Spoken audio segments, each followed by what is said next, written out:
What's going on, guys? Bodybuilding is one of the most extreme sports on earth when it comes to our health. And I think it is very important to work with somebody like Merrick Health with the proper consultants that can help you optimize your hormone levels to make sure you're making the gains you need to make without hurting yourself on the health side of things. So I'm going to take you to their website and show you the panels that I got done when I got my panels done just a short while ago.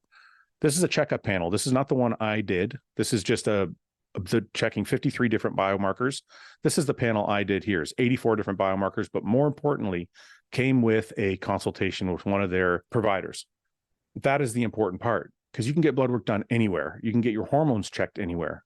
The most important part is getting them checked and having them explained to you by somebody who knows what they're doing, what they're talking about when it comes to your hormones, your blood work in relation to bodybuilding.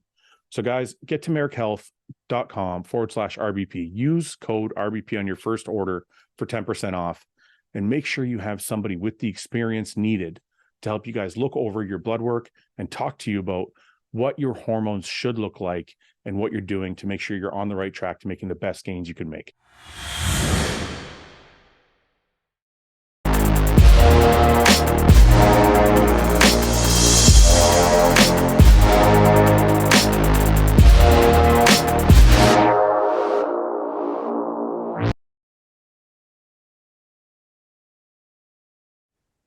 There we go. No, don't do that. What's going on? What's up? How are you? I'm first on today. Look at this. You were first on last time too. You've been early lately. Eager beaver here, you know? There you go. So we found out. No, we'll touch on that later. Well, you piqued my interest now. Well, no, I just found out that you are one of the original colonizers. Yeah. Yeah. Can you? That's kind of cool. Is that, well, I don't know. Does that feel good or bad? You're kind of torn. You got to be torn a little bit. Well, it's a neither here nor there, because my mom is not even like my mom moved here when she was a teenager. So like, she's not even like born in Canada. But then my dad's, like I was saying, my dad's family came here. The Valliere side of my family came here in 1620. So they were like original from like the King of France colonizers, like back in the 1600s, and then been in Quebec since the 1600s. So that's kind of cool, I guess. But I mean, it's like, it's neither here nor there, you know? Well, no, there's more. No, it's not like you can't just brush it off like that, because there's got to be. Hi, Lee. All right. What time? What time is it where you're at right now? 12 p.m. on Thursday afternoon. Oh, so you're okay. So you're wide awake. You're not. It's not early in the morning or anything. I'm just a bit sweaty. I was out playing with the dog, so I'm sweating like a little boy on a priest's lap. Not my lap, at other priest, you know, I get what you're saying. Yeah. Like that guy standing over there beside me. I was going to, hey, Mike Van Wyck is in the house. What's up, brother? What's up? So, Lee, I found that fucking astronaut movie or what? Lee, have you seen the movie A Million Miles Away? Is that what it was called? A Million Miles Away? I don't know, but don't watch it. It fucking sucks. No. I saw that one. I saw the one with Julia Roberts, and then The World Ends or something. No. There's one. Yeah, that's better than who I'd tell you to watch. No, wait. You want to watch some fucking Hallmark ass bullshit? Movie of the week. A Mexican goes into space. What a waste of time. There's no fucking lawns to mow up there. No. Exactly. Fuck, big Lee, have you seen this? I think I've seen the thing for it, but I've never clicked on it. No. Gone past it 1,000 times. The picture for that movie could not make me want to watch it any less than it makes me want to. Come on, look at it. No, maybe you know what it is. You know what it is? Netflix and them have parameters on their thing where you can put under 18 and that. I click gay movies and it comes up gay, so I swipe past it. I think this guy looks a little bit like my brother. Maybe that's why I clicked on it. Listen, I'm telling you, these guys are fucking with me, because we all like tell each other what movies to watch. Like, oh, I watched this movie, I watched that movie, it's pretty good, whatever. So I watched that one day because I'm like, sometimes, you know, you run out of movies, you're like, you know what? Yeah. I'll watch it. And it turned out to be a true story, and it was pretty good. So what you're saying is you're off your test and you need to get back on your test and be a fucking man. You're clean right now. I told them to watch it. These motherfuckers purposely won't watch it. It just pissed me off. I watched the trailer for it on Netflix or wherever the fuck it was on, and then looked at the picture of that. I'm like, nope, absolutely not. Okay. Speaking and of I watch some fucking bad shit. Like I spend my time, like I watched a lot of stuff. I'm telling you, I'll watch some bad stuff, like really shitty fucking TV and movies, and you can't even get me to watch that. Okay, I couldn't even watch that. Fouad, you tell us what moved you. Tell us the premise of it, Fouad. That what the reason. Okay, I'll tell you the reason why I like it. I am an avid fan of true story movies. So if it's based on a true story, even if it's a shitty true story. It's not a shitty true story. It's a nice story. A nice story. We went to the moon. He thinks we went to the moon. It's a delightful tale. It's a delightful tale, yes. Nice. When you described it as nice, you're literally just adding to me not wanting to watch it. It's like It's like nice. the woke version of Armageddon. Yeah. They all sit on an asteroid as the world ends, giving each other hand jobs as it all comes. All right, you know what? Fuck you guys. Don't watch it. I don't give a fuck. Our fucking racial diversity on the movie. I'll be more enriched as a person, and you guys won't. That one you guys told me to watch last night, I couldn't even watch it because the guy who stars in it he freaks me out. He's fucking the guy with the black hair. He looks like he's like the dude who was on the plane when the girl was screaming, "That's not real." Like that's the dude. Yeah. He looks like a fucking android. Lee, we're talking about the movie. It's Saltburn. Have you seen that? No, I think my wife started watching and said it was okay, but I haven't watched it. No. So another one I flicked past. Well, I don't kind of want to talk about it now because I don't want to ruin it for you, but I'm waiting for the TED TV series to start. So this is the movie me and Ian watched, and Mike tried to watch it yesterday, I guess. But there's two parts in it that I don't want to give away. So anybody who gives a shit, spoiler alert, mute your TV right now for the next 2 minutes. Good movie. Ian likes the part. The guy drinks. Okay, well, first. So Ian actually got off on this where I found it disgusting, but I'm sure you guys will probably agree with Ian. Okay. First, the guy eats this one girl's box out while she's on her period, and he starts licking her fucking period blood off her fingers. Nothing wrong with that. No, he wasn't just licking her clit. Like he was like enjoying the blood. You forget. I pulled a girl's tampon out with my teeth, put it in my mouth, put it in her mouth, squeezed blood over her tits, and licked it off her tits from her tampon. I find that very loving, just what he did. Wait, I want to find that very nice, Fouad. Very nice. How high or drunk were you when you did that? There might have been a bit of involved. Yeah. She said I'm on my period. I said I don't care. I went down, pulled the tampon out. Literally exactly what happens in the movie. Yeah, she's like, I don't think I can do this right now, kind of thing. And he's like, you think that's fucking bothers me, you know? Yeah. But, okay, the worst one, and this one's gotta get it. The bathwater is gross. So there's a scene where the main character jerks off in the bathtub, and then he gets out and he unplugs the drain, and the guy that's infatuated with him comes in and starts drinking the bathwater as it's reaching the bottom, and he's putting his tongue in the drain How's that any worse than copping a load to your mouth? I've never copped a load to my mouth. But I'm just saying, you're saying that's disgusting. If you're gay, that would be easy because you got water and cum to wash it down. If you're getting a load in your mouth, it's just that pure custard thickness in your mouth and the ammonia smell. That would be a lot worse. Wait, he has a point here. No, he doesn't. Even if you're gay. Yeah, I do. No, even if you're gay.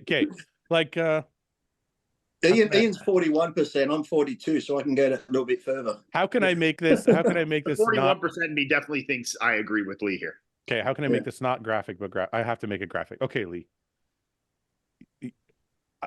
We'll cut this out if you want. Your wife is in the bath. She rubs one out. Mm-hmm. Do you go in the bath and after she gets out, she's toweling off in another room. Do you sneak in there and drink the bath water? I would. It wouldn't bother me. I'd drink it if she peed in it. So not like a golden. Hey, by the way, golden smoothie. She's in the bath. By the way, let's preface this. It wasn't. like little boats in the poo. If it should be pooed in the water, I could play. You know what? You're full of shit. You're just trying to fucking shock me. I swear to God, I don't find that. You've heard my stories. Why would you think I find that disgusting?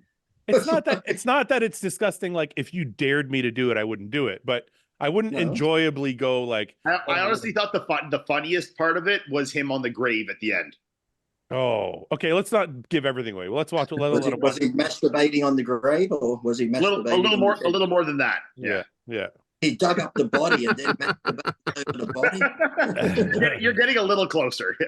Anyway, I thought it was a good movie though. I liked it. Yeah. Well, Mike, everything you mentioned from it doesn't sound bad to me. I actually might. No, you'll like it. You'll probably love it. You'll probably love it. It's a good movie. I liked it a lot. Yeah, it was good. Mike, I'll get a little bit of that talc powder when I watch it. You know, just I'll one up the movie. Bolivian parchment powder. Mike, you didn't get. How far did you get into it? Did you watch the whole thing or no? I couldn't watch it. The guy freaks me out, man. Are you talking about like the guy that's infatuated with the other character or the main lead dude? I couldn't even get into like beginning it. All right. He is a creepy fuck for sure. But that's what makes him work in this role. You know, what actor is it? I don't even know his name. Let me look it up. He's in other. I've seen him in other movies. Put his picture up to scare Mike. Don't look, Mike. Look away, Mike. He's coming. This guy. Yeah. Barry Cogan. The Asian guy, is he? Or? I don't know if he's Asian. I don't think he's Asian. I don't think he's Asian. No. Speaking of Irish, says he's Irish. Hold on, I got to get this out there. But look, I can't see. Speaking of Asian or races, we found out today Iain is a colonizer, and we're trying to figure out. Don't start that here, because here in Australia, January 26th is Australia Day. Yeah. Now it's known as Invasion Day, and really? Our supermarkets are not selling the Australian flag and the T-shirts because they don't want to upset people. I'm thinking, do you realise before we even come to this country, there was 100 Aboriginal tribes like America before people came to America, the Sioux, the Cherokee, they all slaughtered each other before we fucking come along. We just come along with better weapons, so suck it up. Yeah. It literally sounds exactly like Canada. Yeah. So now it's Invasion Day. It's going on. It's all everywhere. It's like, oh, fuck, here we go. I do have to tell you, I think that kind of thing is fucking, it makes me kind of sick. Like, even when we're talking about like Thanksgiving, right? Like, we have Thanksgiving and now Thanksgiving has become like the colonizer fucking day instead of Thanksgiving Day. Like, it's just kind of crazy, like the way things get twisted. I know. And the media does it. The media does it to cause divide. So while we're fighting amongst ourselves, they're just raping us in the back door without us noticing. Yeah, yeah. So I wanted to ask Iain, though, since he is one of the original colonizers, I'm trying to figure out, like, deep in your psyche, is it something you're proud of, or do you have remorse? Well, when you're saying this, like, what is there? In what side would I feel remorse, and what side would I feel proud? Well, I mean, you came and took. You basically took a bunch of people's land and you just took it as your own. So it's like, might be some remorse there, but then you also like colonized and provided and started an entirely new world. So you might be proud of that, or maybe you feel both ways. It's funny that you say that. I can't actually say that I'd even thought about feeling any sense of remorse until you mentioned it. Like, that never even came in my mind of like, my people came here. Don't give in. Don't give in, Iain. Don't feel people remorse. Probably came and killed a bunch of fucking natives. Like, I never even thought about that. I don't think. Wait a minute, Lee. I don't think it's wrong. I don't think it's wrong. We didn't do it. Are we going to blame a baby? No. I'm not saying. I'm not saying Iain. I'm not saying that. I don't think we should, because when I see them getting their checks and government housing and using mobile phones, I'm thinking if we didn't come along, they probably would have had a shorter lifespan, died from disease, killed off each other. It's like these people who are part mixed race and they go, I hate the white man. It's like, but you're part white. If your mum didn't sleep with a white man, you wouldn't have been born. You wouldn't be here. It's like, I don't think it's like a lot of people. I also don't think that. Now, I always say this: if you live in America or Australia now, if you're black, white, gay, trans, whatever, what can a white person do that you can't do?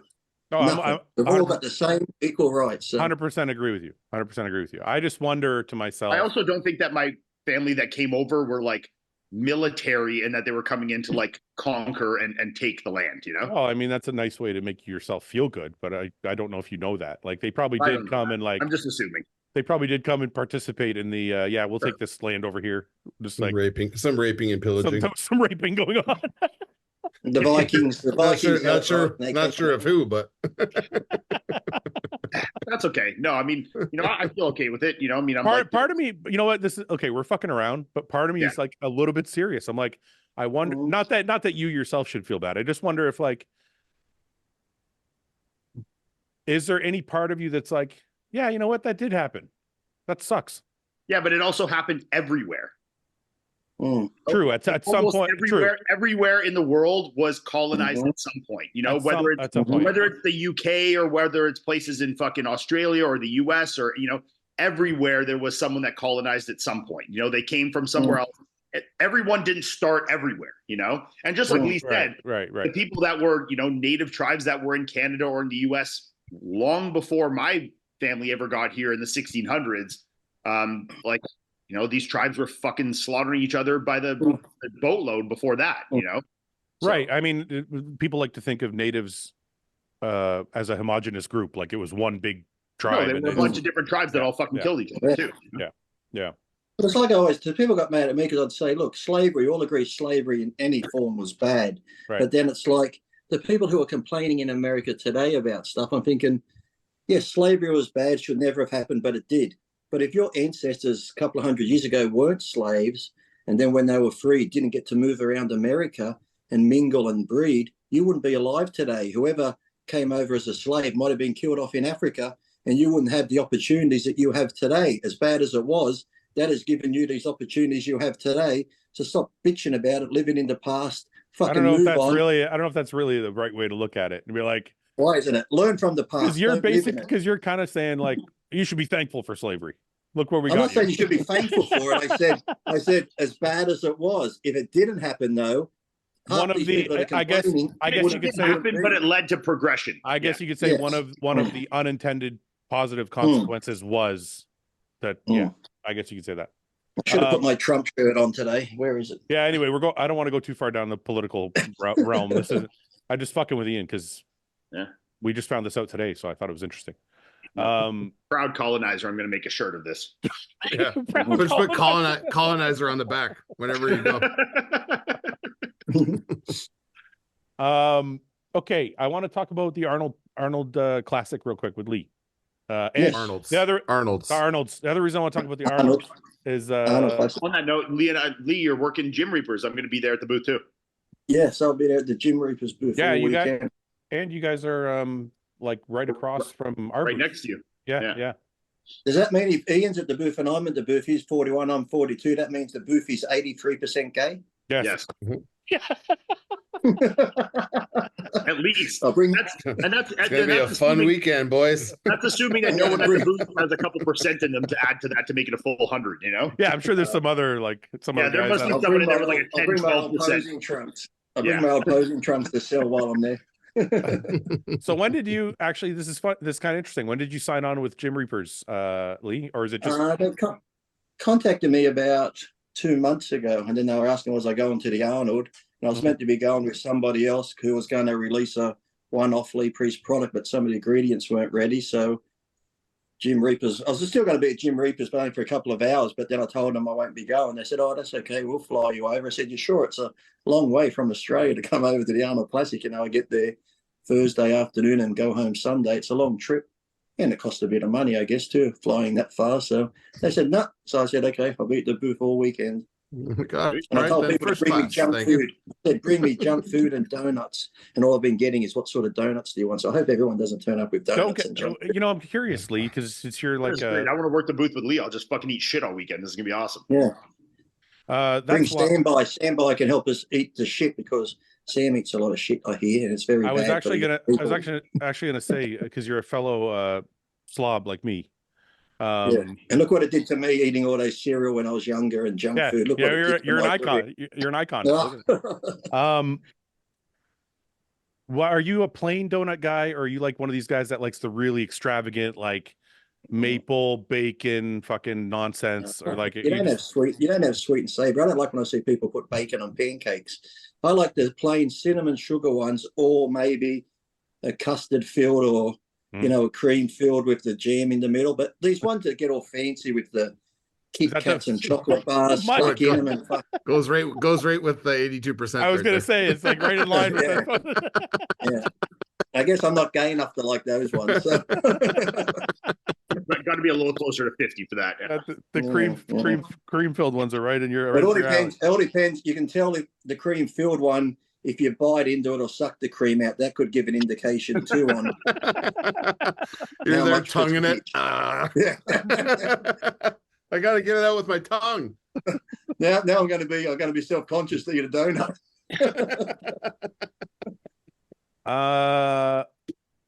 Okay, sorry, I just. Okay. No. And then, did you see that thing, Joe? I wanted to bring up too how I liked how Sam sent that thing where he's like, hey, speaking of, before you say anything, Lee, I wanted to make this happen because I saw that Lee, you've been obviously defending Sam for months now over all these maniacs making videos about him eating a fucking cereal bowl. And, Sam has been taking some of your cues and some of his workout videos. I noticed so a couple of your exercises. So I was like, you know what? These two need to meet. So Sam, meet Lee. Lee, meet Sam. Hello, Sam. Yeah, I enjoy your videos. It's like even I was just about to say, when I posted that video you did, I can't believe these dickheads who are like, look at Sam trying to compare himself to Lee. I'm like, he's not comparing himself. I find that a compliment. He's saying he'd like to get triceps like mine to redo the picture. How can he compare himself to you? I'm like, he's not, you fucking idiots. Do you even fucking look and hear what he's saying? I'm like, what's so funny? The whole thing about... No, you know what, Lee? What you're saying, though, is such a testament to, like, society. And it's like when you see those videos, where people, like, go up in, like, a fucking Mexican costume and go up to Mexicans, and they'll be like, this is fucking hilarious. And then they'll go to, like, a white college campus, and they'll be like, this is cultural appropriation. You can't wear that. It's like, Lee thinks it's fucking cool. But the people that aren't Lee are like, he shouldn't be fucking doing this. What are you comparing yourself to Lee? Like, well, I don't know. You know, what's funny is I don't understand. That's why I said I'll stand behind Sam. I'll be Tom Platz when I see him. I'll stand behind Sam and do that. So a new age picture. I just don't understand how people think. If you're a bodybuilder and you spent your life bodybuilding and you're an icon, and there's this new bodybuilding kind of like sensation, I guess you want to call them, is emulating you, why would it upset you? I know. Like that doesn't make any sense. The Trent twins the other day did a Lee Priest arm workout, and they put it up saying we're going to copy Lee Priest. I saw the thumbnail of that. But that's pretty cool. Even the Trent twins are copying my arm workout. So if the younger kids can remember an old fart like me who's 10 and 52, I find it a compliment. So I just want to show people the picture in question. And it's funny because when Sam did the video, he specifically said, I need 5 more pounds here, 5 more pounds there. 5 pounds on the arm. That's fucking nuts. What are they? Oh my goodness. So we're gonna recreate this photo, Sam, and we're gonna put Lee. we're gonna put Lee here. Yeah, it's perfect. I'm gonna be Tom. me and Lee discussed it at the Arnold. Lee's gonna come out to our photo shoot. We're gonna recreate this photo exactly. Oh, that's sick. Just gotta make sure I'm as full of carbs as possible. Make sure you have your Fruit Loops and Cocoa Pops before you come out. So I think maybe a couple packs of Fruit Snacks. Honestly, 300 grams of carbs right there. Well, toasted strudels are good. Toasted strudels are great before a workout with that ice. As Mike eats the Uncrustable right there. I was going to say, you just reminded me of a freaking Still no treat. sponsor. I haven't had that for a while. Yeah. You haven't had the thing I don't get when people go down on Sam. It's like when they're talking about him. Like, if I had it, we didn't have it back then. But when I was younger, competing from 13 on, if I had filmed what I ate, well, I remember Get Big back then. They had the Deadpool. And I was like number 2 on the list every year. Lee's so fat and bulked up, he eats. I remember that. Every year. And some of those people that talk shit about me, they're already dead themselves. So it's like, well, what? It's like, that's why I said, look, Sam's a young kid. He likes to train. I've never seen one video where Sam says, you must eat this way, train this way. It's like, come on. It's funny, Lee, that you say that, because I used to use you as an excuse to get extremely fat in the off season. Be like, look at Lee does it. And people would say to me, why do you do it, Lee? Why do you do it? I said, when I'm not competing, I enjoy food. I like being like normal. I said, if I qualified for Olympia in February at the Ironman, I've got all that time till the Olympia. I just ate whatever I wanted. Like, I'd eat steak and rice, but after that, I'd have a big bowl of ice cream, a packet of chips, chocolate bars. Then I might have chicken and vegetables, but after that, I might go to Macca's in between. So I'd still be eating good food, but it's a lot of shit food in between. That's Lee, it. Lee, can I ask you, because me and Sam have talked about this, and like, he's generally pretty lean all the time. When you were getting really heavy in the off season, was that come on? Just Google a picture. No, but I'm asking. What I'm asking is, was that forced? Like, if you were eating like a little bit cleaner, would you have stayed lean, or did your body put on fat pretty easily? Yeah. I wasn't forced. I was just eating normal. And I'm like you. When I started dieting, the first 2 weeks, I'll drop about 15, 20 pounds just the fluid.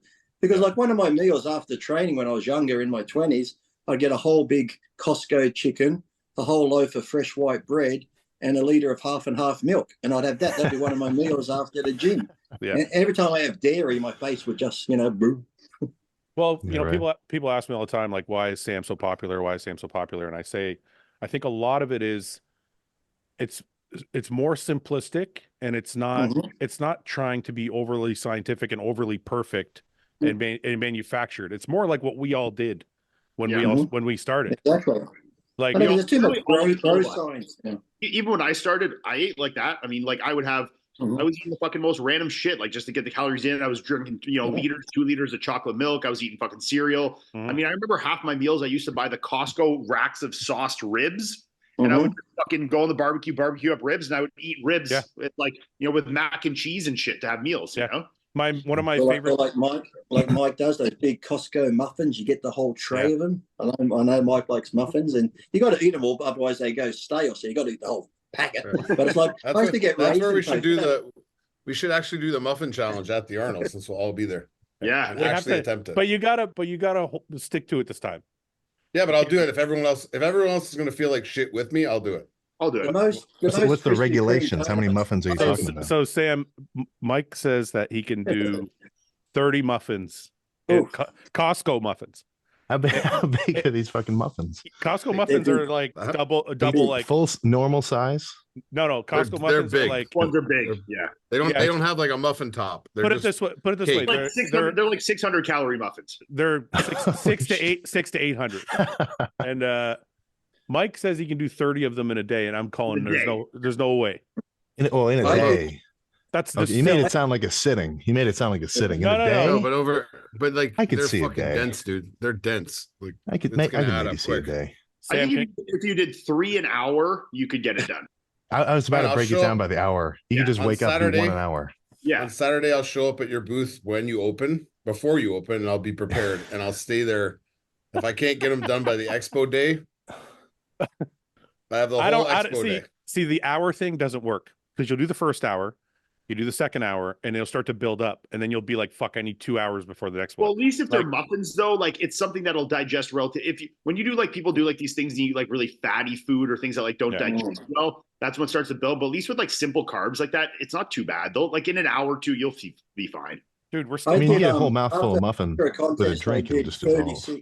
Sorry, what did you say, Sam?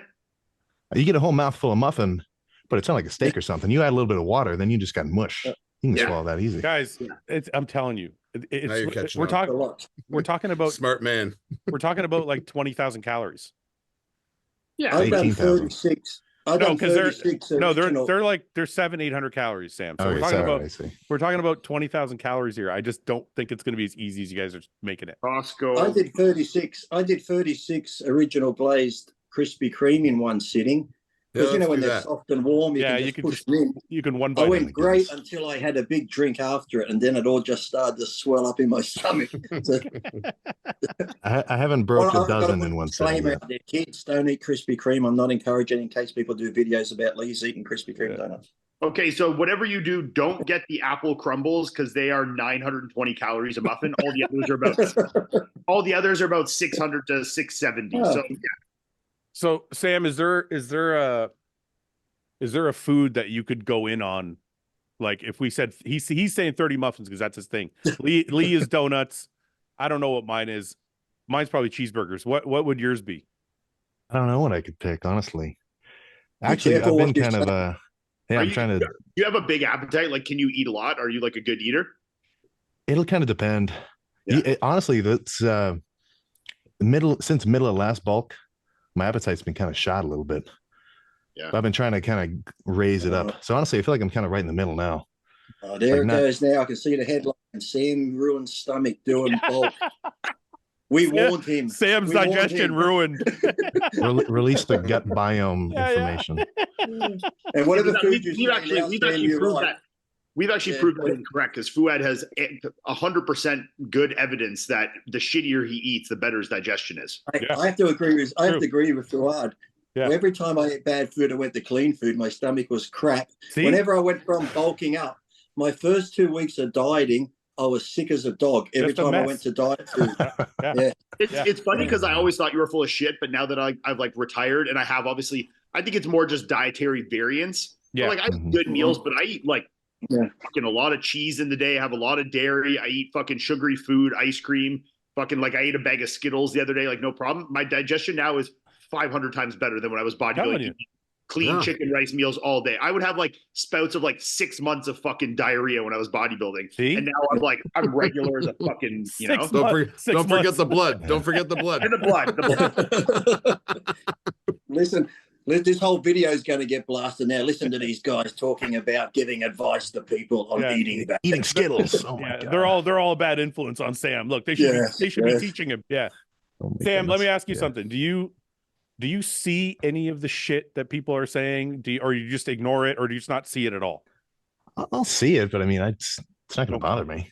Yeah. I think if you freak out about any time anybody says anything, oh, that's just a bad situation. Oh my goodness. Yeah. Me and Ian losing sleep over a video. That's one thing I envy of Sam so much is like, just like completely like disregard and just like stay your doing your thing, you know? Well, me and Ian have learned what you learned already, Sam, the hard way.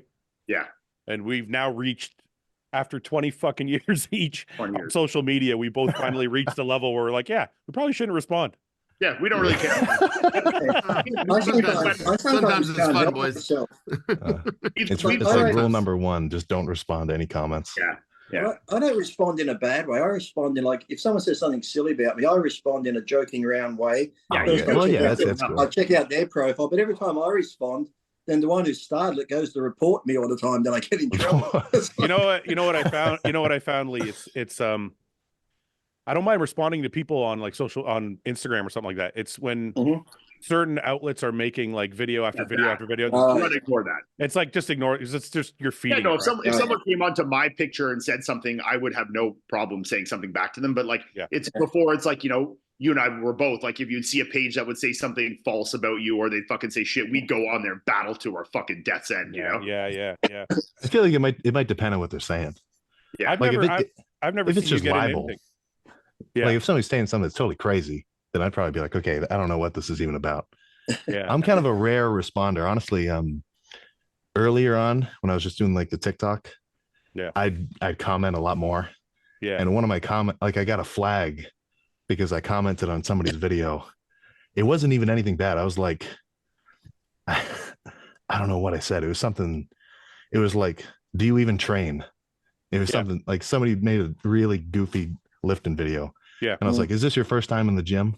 And it got flagged, and it was like your account has a one flag. Harassment. And I'm like, okay, I got to back off. I called someone a clown. I called someone a clown. I got a warning. I took it down, and it said, "This is hate speech." Yeah. I put the clown emoji, and they said it was hate speech. The clown emoji. I'm like, I get these relatively recently once in a while, like where I'll reply to a comment or something, or I'll do a story, and it's like it's taken completely out of context how it's taken for that, you know. Yeah. On my Q&A, it's like pretty regularly, you know. Yeah. I love the haters. When the haters go at me, I go look at their page. Generally, it's private, but if their page is open and there's pictures of them and their wife and their kids, I go full in. Wife, kids, everything. Full in. Deep dive. Destroy them. If you're putting the pictures up, I'm going to comment on everything. Your wife's fucking commenting on. Sam, I want to ask you, so there's a lot of people that are like, Sam has a responsibility to all his followers and he should be teaching them and this and that. I know, Lee, what you think. You You should, and I agree with Lee. I agree with you. Holy shit, he's got the spray. But Sam, how do you feel about that? Is that something you consider, or are you just like, I'm doing what I'm doing, and I don't have to like be a role model? It's a little bit of both. Yeah. I kind of do. So like if I talk about count your calories or like, you know, doing hard sets, like that's legit. I'm going to say I stand behind that. That's totally good. Yeah, yeah. When I kind of start getting a little crazier with it, like talking about fucking, you know, 6 donuts pre-workout or a bowl of cereal. Yeah. Then I almost do a little bit of a reflection. Sure. And I'm like, I'm not necessarily saying this for you. I'm just saying this is what I've sort of found for myself. I've heard. I'll always end up. Yeah. I love saying I'm not your dad. You know, do whatever the hell you want to do. Yeah. That's cool. That's you know. So we have the Arnold coming up. I'm big on like personal responsibility, and I don't think just because you watch something means you need to like do it exactly. You can watch it, enjoy the content, and maybe you take pieces of it you like. But at the end of the day, you need to understand like you are an autonomous adult that can make your own fucking decisions on what you think is the best. And people sit there and be like, he has a responsibility. It's like you also have a responsibility to yourself to not do something if you think it's fucking stupid. If you don't agree with it and you're like, oh, he's telling me to do this, but I don't agree with it. It's like, well, then why the fuck are you doing it? Like, that's called personal responsibility. We exercise it, you know? Well, I agree. I like Sam's approach because 100%. basically the things that are hard and fast rules, like you have to train hard or you should do your cardio or whatever. He's fine with saying that because we all like, that's a general rule that everybody should get. Legit. Yeah.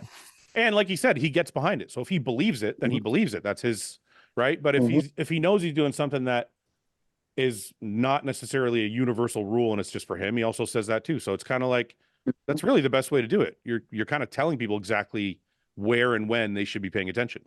And I saw Sam doing diving the other day. Half those fuckers couldn't do those spins in the dive like Sam did that way. I couldn't even do that. I broke my spine in half on the diving board. Why the hell did Sam post that video? I'm gonna sue him. Yeah, I broke my neck. I hit my head on the board with my regular gayness. Tried to do a double twisting half pike and fucking broke my back because of Sam. Yeah. Exactly. So my pool was empty. So listen, so you're into a new bulk, but you're having trouble eating. Do you want to talk to us about why? Maybe Ian's a coach, Lee's a coach. Well, Lee's not a coach. Lee hates coaches. I can give you tips on what to eat to make you want to eat. More junk food, better junk food. Yeah. What happened? I'm all ears. Honestly, I just got to start doing a bigger breakfast. That's all. Why do you think that's the issue? Well, if I don't get a head start on it for the day, it's not hard to get to so and so time. Yeah. But I'm not necessarily totally freaking yet because I kind of want to ease into it. Because the last like 2 big bulks, it's been so the diet was like what 2,500, 3,000 calories. Yeah, like that's the limit to kind of lean out. Yeah, not like show ready or anything like that, but like high 1%, like 9, 8, whatever. Yeah, and I've just been jumping straight to like 5,000, 6,000 calories. Yeah, because like that first couple of weeks, I'm hungry. Yeah, like honestly, some of the first few days post diet. Yeah, I mean, I've tracked like a 9,000 calorie day. Yeah, like nothing. Like it wasn't even. It's just like it's just like doing a show because you're in such a deficit, and then you're just like now you're starving. So your gas tank's empty. You got to fill it up. Yeah. But then month 3, done. Can't eat jack. Yeah. So this time, I ease into it.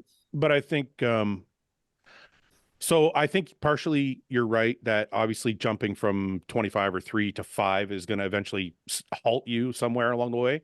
But I also think with an asterisk to that, there's always, look, I've done off seasons where it was very progressive and all clean food or whatever it is. There's always going to be a point where you reach where like the appetite can start to wear down on you. Right. But I was going to say, I think the first thing you do when your appetite starts to go is you go, okay, what are the most satiating foods that I'm eating?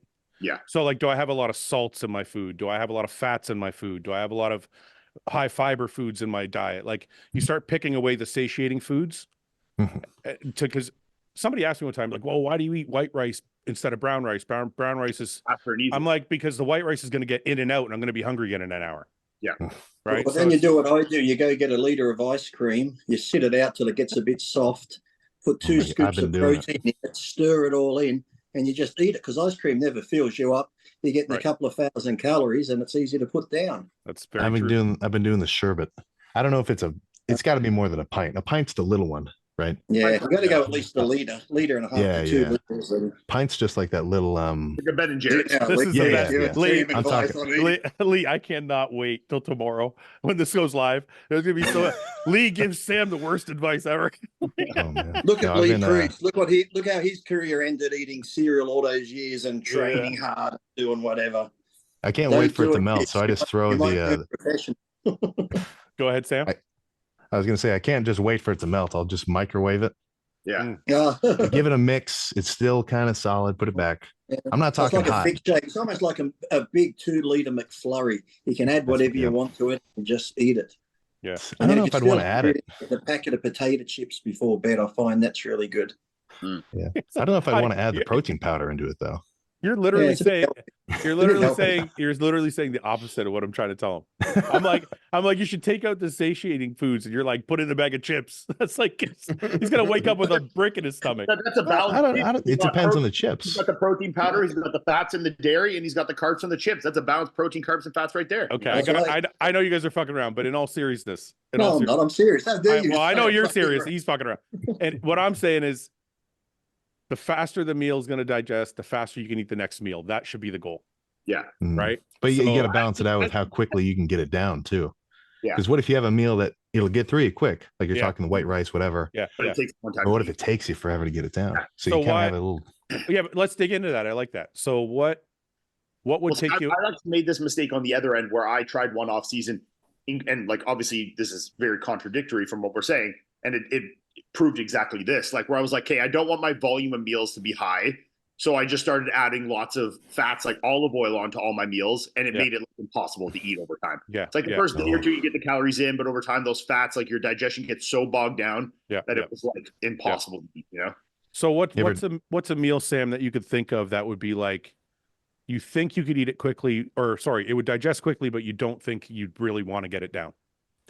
I don't know. I can't really think of what comes to mind. Like white rice does that seem like? I feel like maybe a rice if it gets kind of dry.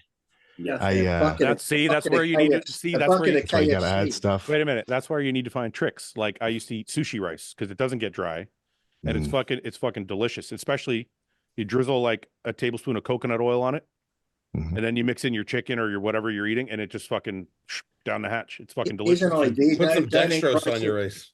I was hearing somebody saying that you sprinkle dextrose on the rice. I've done that. Don't eat rice at all. Just get a bucket of KFC, biscuits and honey, and you're going to get your carbs and protein. You just go straight burrito. Just burrito it the whole way through. Everything's a burrito. Rice is no matter. I mean, look. No one else has had cream of wheat.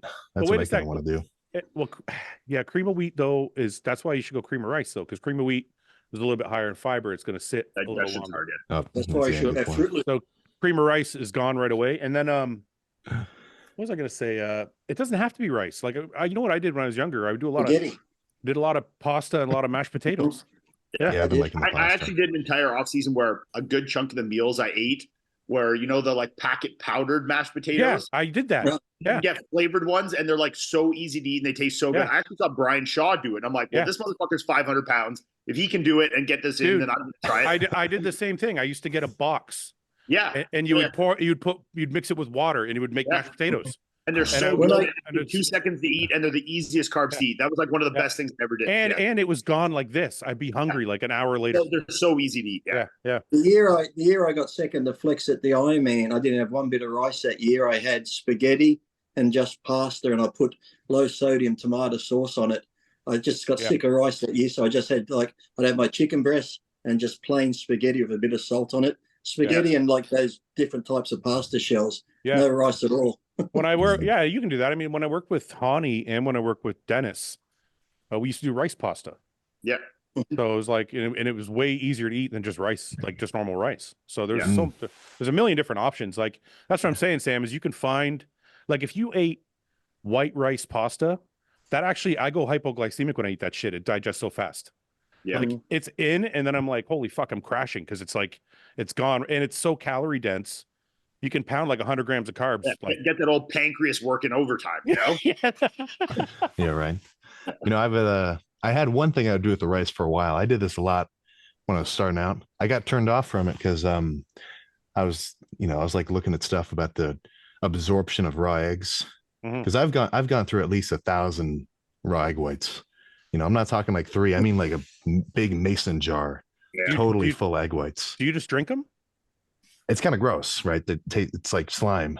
So you have 2 drinks. You got a mason jar of egg whites, and you got like a lemonade. So you do a sip of lemonade or something kind of sweet.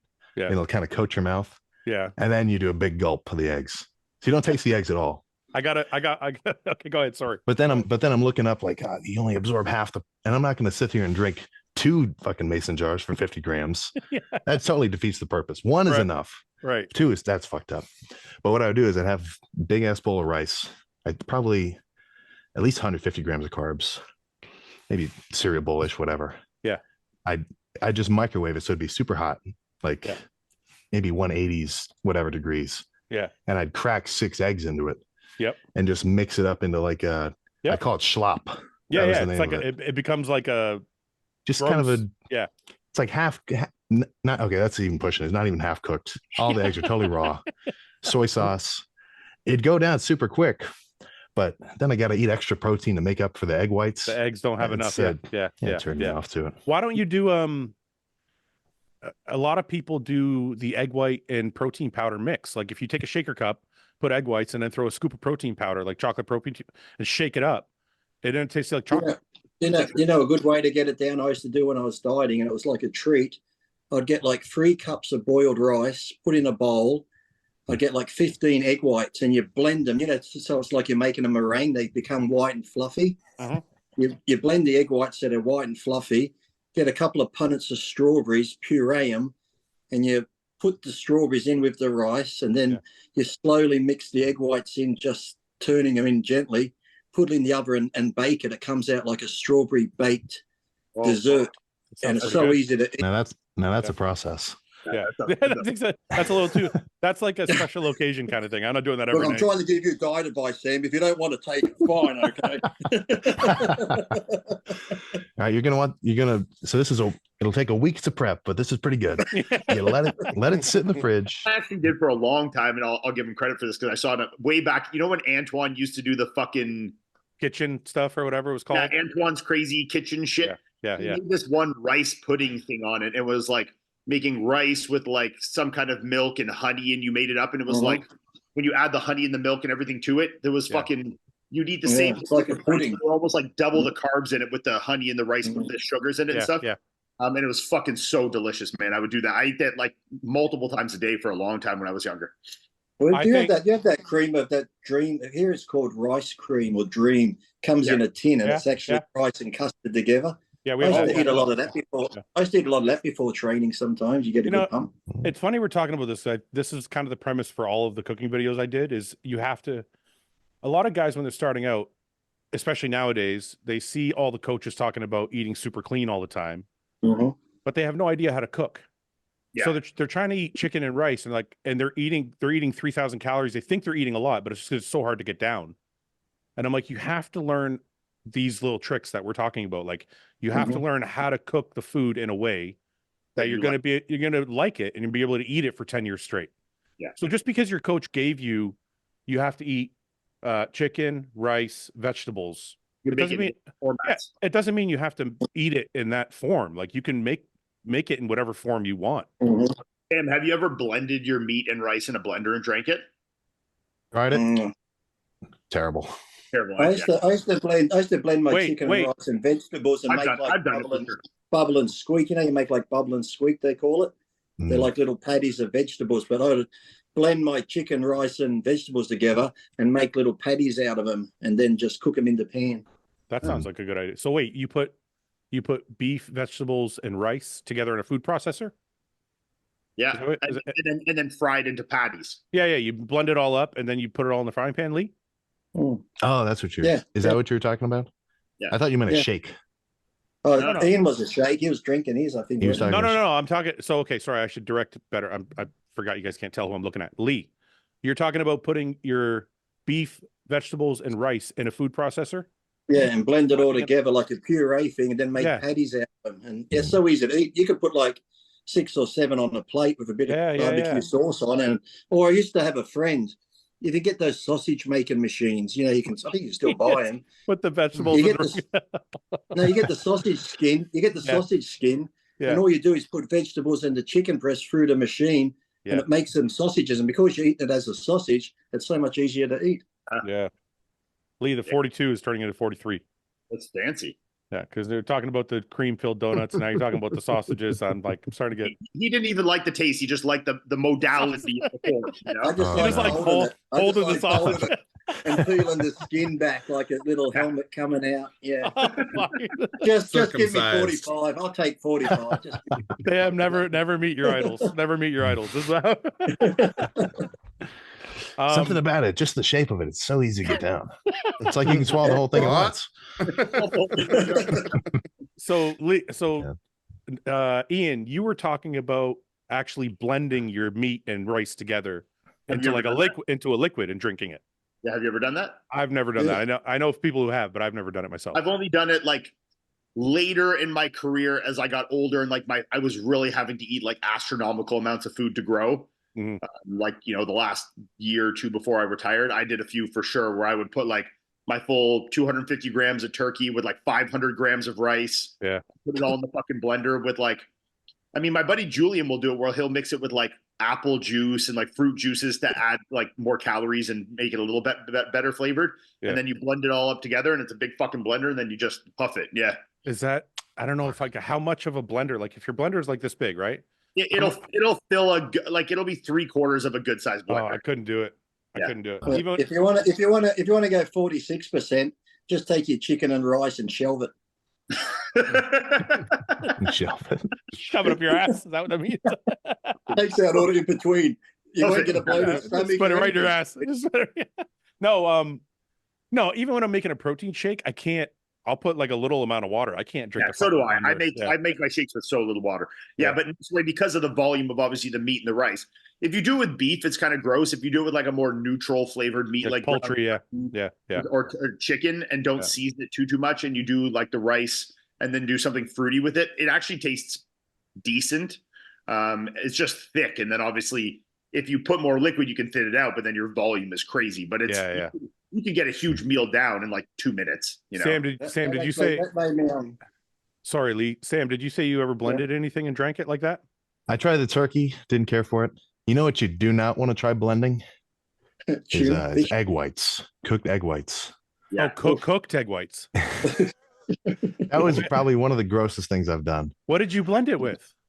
Gatorade powder. Oh my god! 100 grams of Gatorade powder. Have a fucking burger and get it over 50 with. grams of egg whites.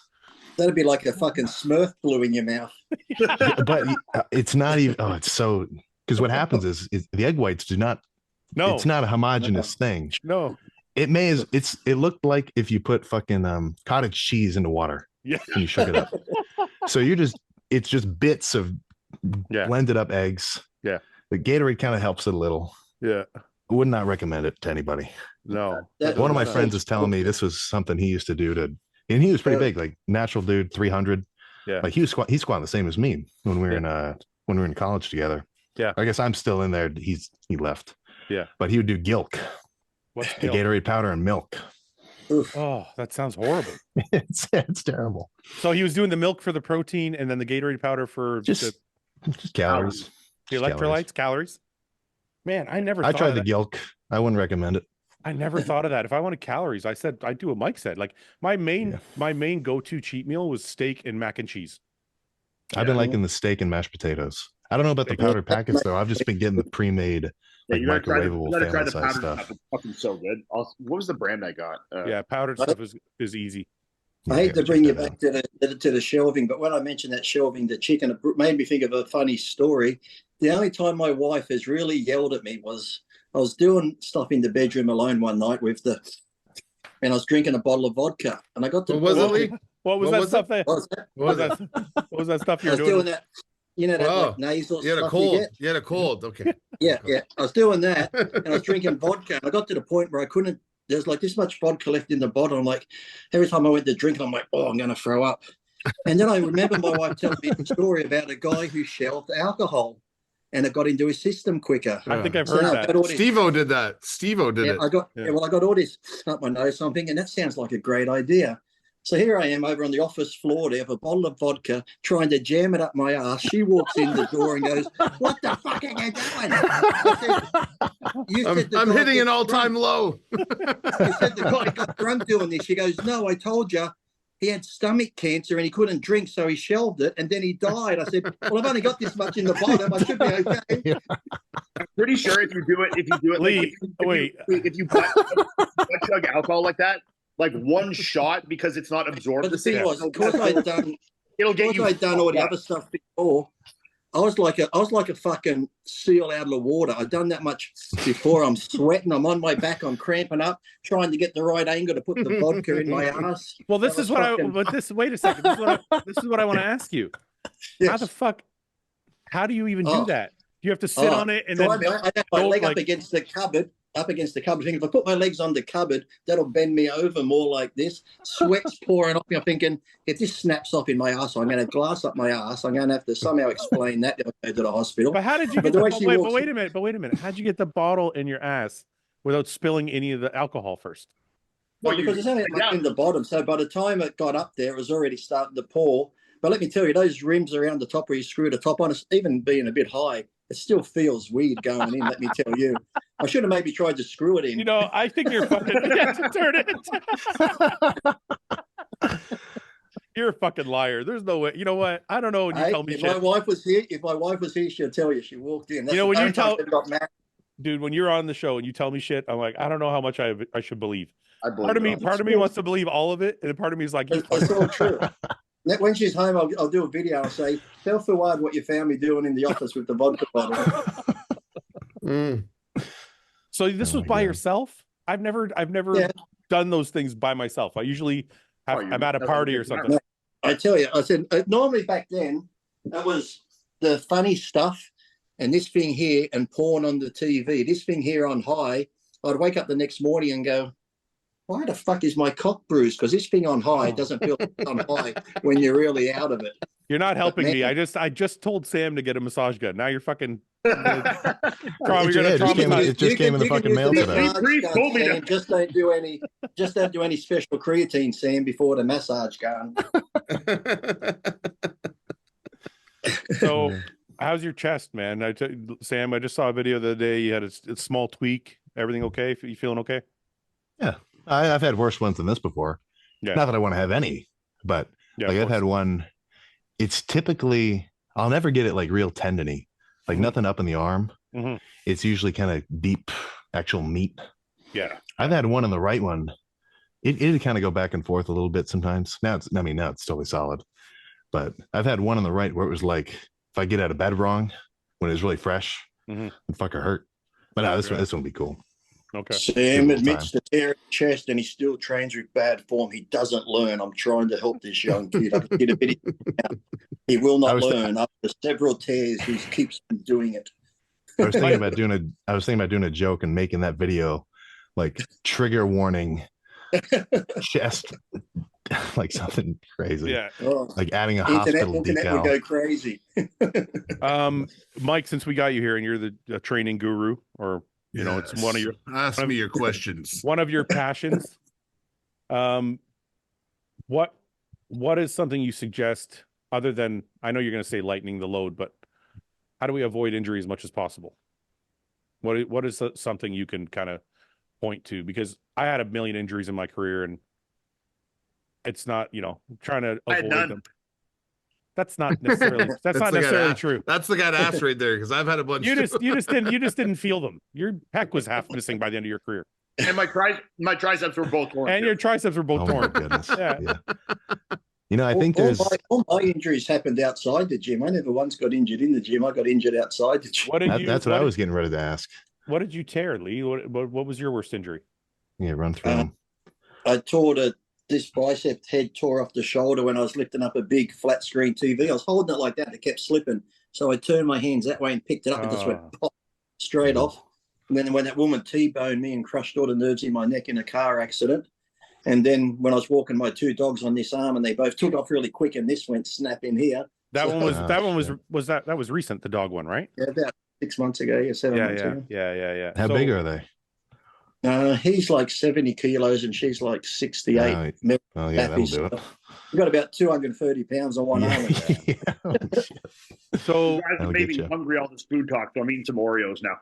So Lee, did you have Oh. surgery? I know you probably had surgery on your neck, but did you have any surgery? This one I had reattached. This one here, it has like a little, you can see an indent where the bicep goes in here because it's sort of not fully. I was going to get PRP in it again, but when I went there the other day, his centrifusion machine had broken. So the other bicep that you tore, was that during your competition career? Yeah, that was when I moved home. That's when I moved home from Australia. But then I won the universe with it when I had it reattached still. So okay. But then now this arm's a little bit smaller because of the nerve damage where I crushed nerves. The tricep atrophied a bit. This part of the chest atrophied and a bit of the back atrophied away. So yeah, I can do open bodybuilding this side and board short class this side. Classic on the other side. Bikini. I can do bikini that side. Mike, do you want to weigh in on that at all? Do you have any input on injuries and shit like that? Because I know you've had a couple in your career as well.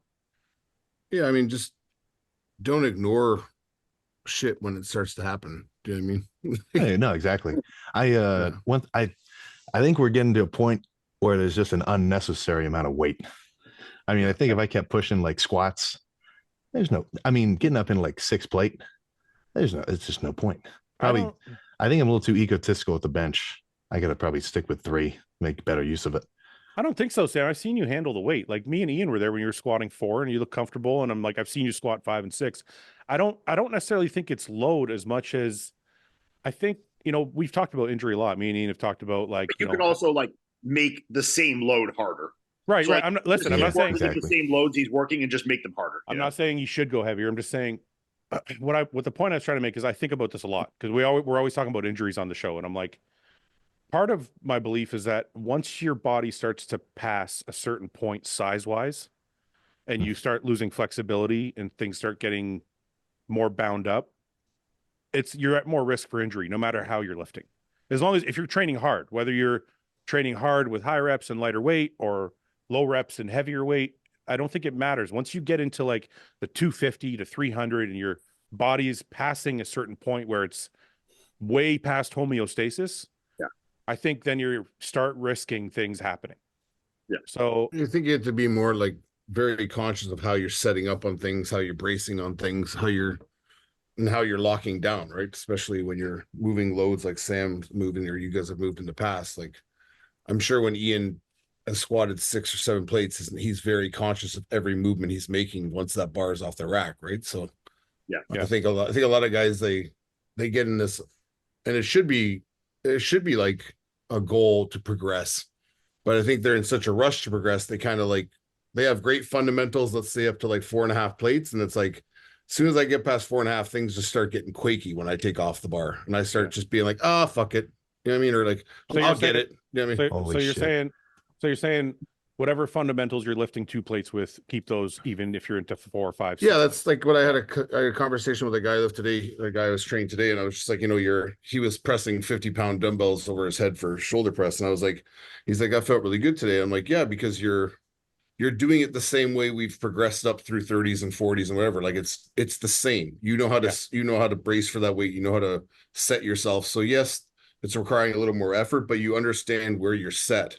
And now it's just moving the weight. So it can't be like, that's why I told him we couldn't do 30s. And they're like, oh man, 30s are moving well. Let's get those 60s out. And you're like, fuck. Like, and it's all over the place. Yeah. That's funny how you say that. The fuck it.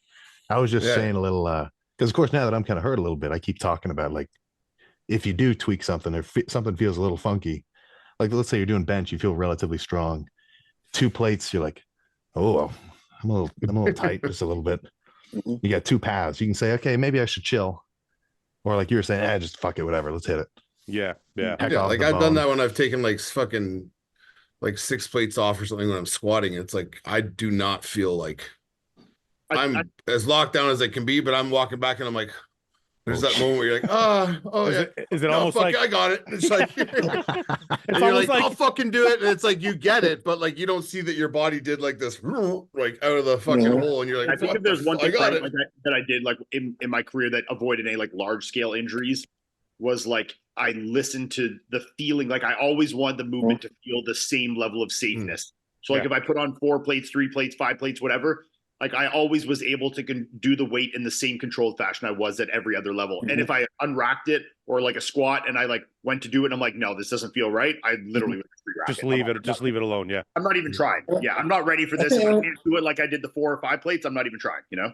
Go ahead, I think that's where you have to listen to your body, because I saw a friend of mine tear his pec like that. Because if you have a heavy chest session and you go back the next couple of days and do it again, you know when you start benching or whatever, when you get to a certain weight, like this doesn't feel as easy as it was last time. But I had a mate who did that. He benched like 4 plates. Yeah. This one time he went to do chest again. He's at 2.5 and he's struggling a bit. I said, maybe you should just stick at 2.5 for free day. I did 4 last time. I got to do it again. I'm like, well, I don't think you should. I got to do it again. Put 4 on, tore his pec. So you really got to listen to your body when, you know, if I feel like I'm not strong on something and I'm doing it again, I might do things in reverse order where I might start with flies, start with crossovers and do my presses last, like just get all the blood in there, warm it up first. So just to touch on that, that's like me. Like the first 15 years, I was the guy who was like, I had a mental note of what I did the week before. And no matter how it felt, I'm like, no, I shoulder pressed 3 plates last week. I got to do 3 plates again. Yeah. And like Mike said, I would do something. I'd be like, oh, this doesn't feel right. But I'd be like, fuck it, I'm doing it anyway. And I would kind of like, you're almost like praying as you're going through the workout that you don't hurt yourself. So when I tore my pec at the Olympia, when I was with Animal, they had me do the demo with the 200-pound dumbbells. And they had 180s. So I kicked up the 180s and I did them no problem. And as soon as I put the 200s on, I went to kick. I kicked and I dumped one. Yeah. Like and I've never in my entire life dumped a dumbbell. Yeah. Like, ever. Yeah. And right then in my mind, I was like, you shouldn't do this. Right. But then I was like, there's like 50 people standing around the cage and I'm surrounded by fucking powerlifters who are like, I'm like, fuck, I want to show these motherfuckers I'm strong at something. Because even the guy who's 180 pounds over there squats more than me. Right. So I'm like, so as soon as I kicked it up and I was like, I remember rocking with it and I was like, this isn't fucking good. I was like, oh fuck. And I kicked, as soon as I kicked, poof, I was like, oh fuck.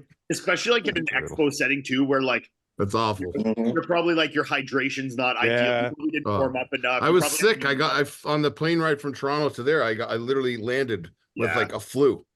And I had done a bad shot. My shoulder was already fucking banged up, like not moving properly. I can always tell like when I've been at an expo for like a day and I go and train like midday from it or like after the expo, I'm like, I can tell I am not at 100%. Yeah. It's like, I had a good 3 hours of sleep last night. Had about 2 ounces of water. All right, let's hit this shit. Yeah. 0 electrolytes, 50 grams of carbs in me. I think the point you made, Lee, is the best one that I learned later on in my career was, and it's kind of touching on what Iain said also, which is making things harder. So instead of squatting second in my workout, I would squat like 4th or 5th in my workout. So I didn't have to go as heavy, but I was getting as much as I needed out of it. If you find doing that sometimes, I was found is, because I'd always sometimes do that towards the end too. I'd go like extensions first and then maybe a leg press and squat third. But on the rare occasion, even when I squatted third, I'd do some of my best lifts because I was that warmed up. Mentally, you think you're going to be worn out, but sometimes I did my heaviest squats when I did them second or third. Do you think the heaviest deadlifts I ever did were doing it the last exercise at the end? Yeah. Like I was 6 hamstring exercises, I did it last, and that was the most. Like when I was doing 7 plates for 8, 9, 10 reps. This is probably. I think we're always conditioned to think that the major exercise, squatting or deadlift, the heaviest one, you got to do first or time. Well, I did legs today, and I didn't want to do extensions first. So I went to leg press. I had the shittiest leg workout because my knees were sore. They weren't pumped to begin with. So the whole workout, I'm just like, oh fuck this! It's like shit. You know, one of the most important things John taught me was doing a machine, doing something first before the meat and potatoes. So like all of us probably did this when we were younger. We'd go in. Our first exercise was always our heaviest lift. You want to be the strongest on. Yeah, it would be like your flat bench or your flat dumbbell or incline dumbbell, something like that. And then John was like, no, go do a machine first. So John taught me, like, go do the fucking pin loaded machine press, go do a hammer strength, go do something and I else. would do that, and I wouldn't even like go crazy with it. Like I wouldn't bring those sets necessarily to like 150% like I would on the next exercise. Yeah. I would do like 3 or 4 straight sets, like to 12, where maybe I had like 2 or 3 left in the tank, and then I would move on. Well, John's philosophy was go to the pin loaded machine press, go down the rack for sets of 8. So like start at 100, go to 130, 160, 170, or 180, 200, 250, right? Yeah. Just do sets of 8. Don't fail. Once 8 gets a little bit hard, you're done there. Go to the next exercise. Yeah. So you kind of end up knocking out like 5 or 6 sets at 8 reps, and you're totally warm. Probably prime muscle is always going to operate better too. Like, I mean, if you think in like, say I'll use this because this is what I'm doing right now. Like say in sprinting, like even if you were to run a race, like 100 meter, you're not going to go run that race cold, and even if there is some level of small fatigue doing that warm up, that muscle is now primed and warm, is going to perform better. So, I mean, there's obviously a level that you want to find that balance, Well, it kind of goes to what Lee said too, because one of John's main points also was he always liked to do hamstrings at the start of a leg workout. That's a big changer. But his thing wasn't like, part of the reasoning was, yes, you warm up your knees without putting pressure on the knee. Yeah. But another main reason was, and this is why I touched on Lee doing the leg press, was he's like, if you can activate your hamstrings and get them pumped, you're going to have more spring in your squat. Yeah. It'd be like your squat will be more powerful if your hamstrings are already activated, full and pumped. Honestly, I found adding like doing a hamstring exercise before like my heavy squatting and leg pressing was like one of the biggest changers to like my performance in those movements. Yeah. Mike, what do you think about that?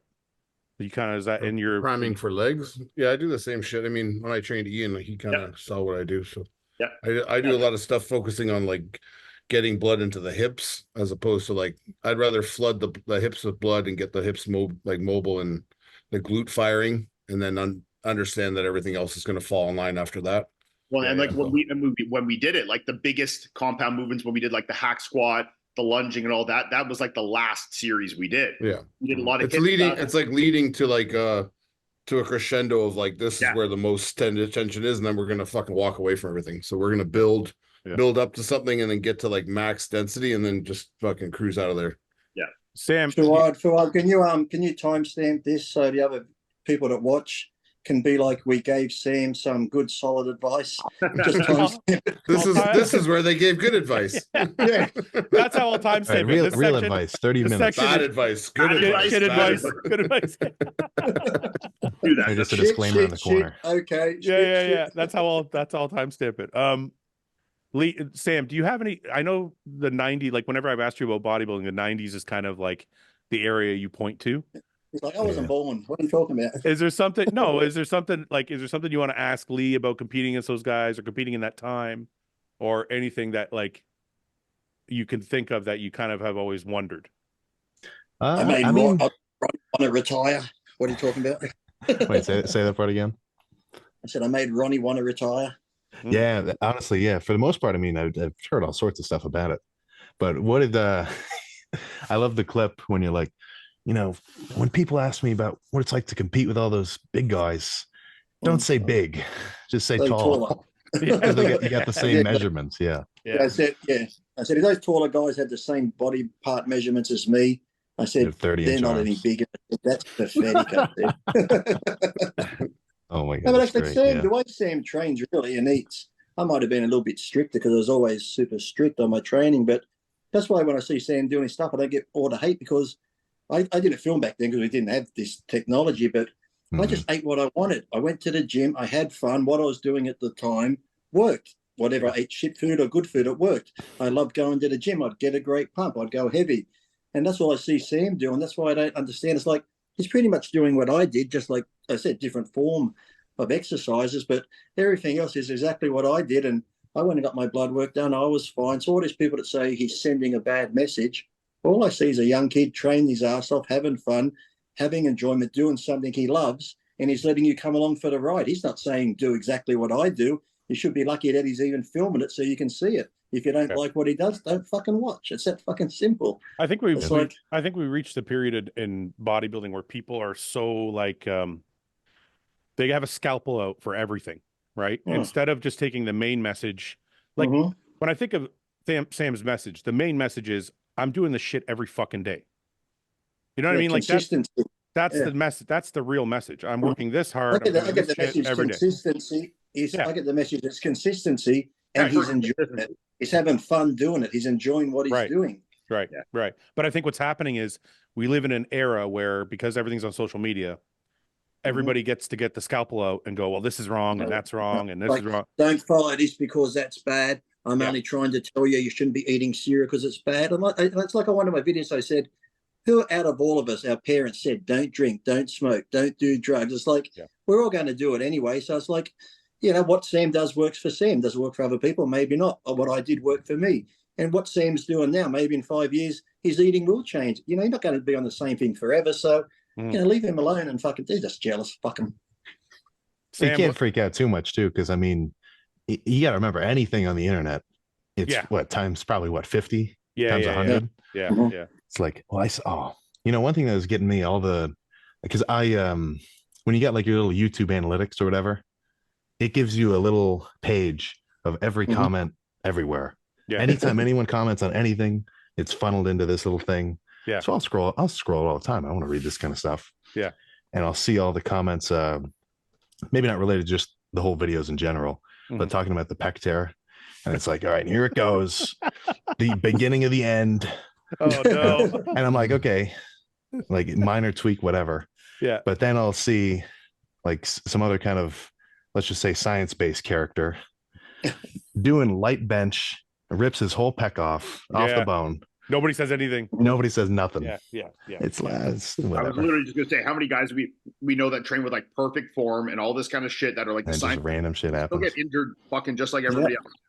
Well, and that's why Vince Taylor pumping up tore his bicep with a 30-pound dumbbell backstage, just pumping up. No, but I mean, this is why I said what I said earlier, Ian, about once your body reaches a point past homeostasis, things become dangerous, whether you're lifting perfectly or not. Like, and I brought up the example last week or the week before about Nick Walker. I mean, Nick's form is fucking flawless, and he had an injury. So it's like, I was always curious about how that happened. I see people.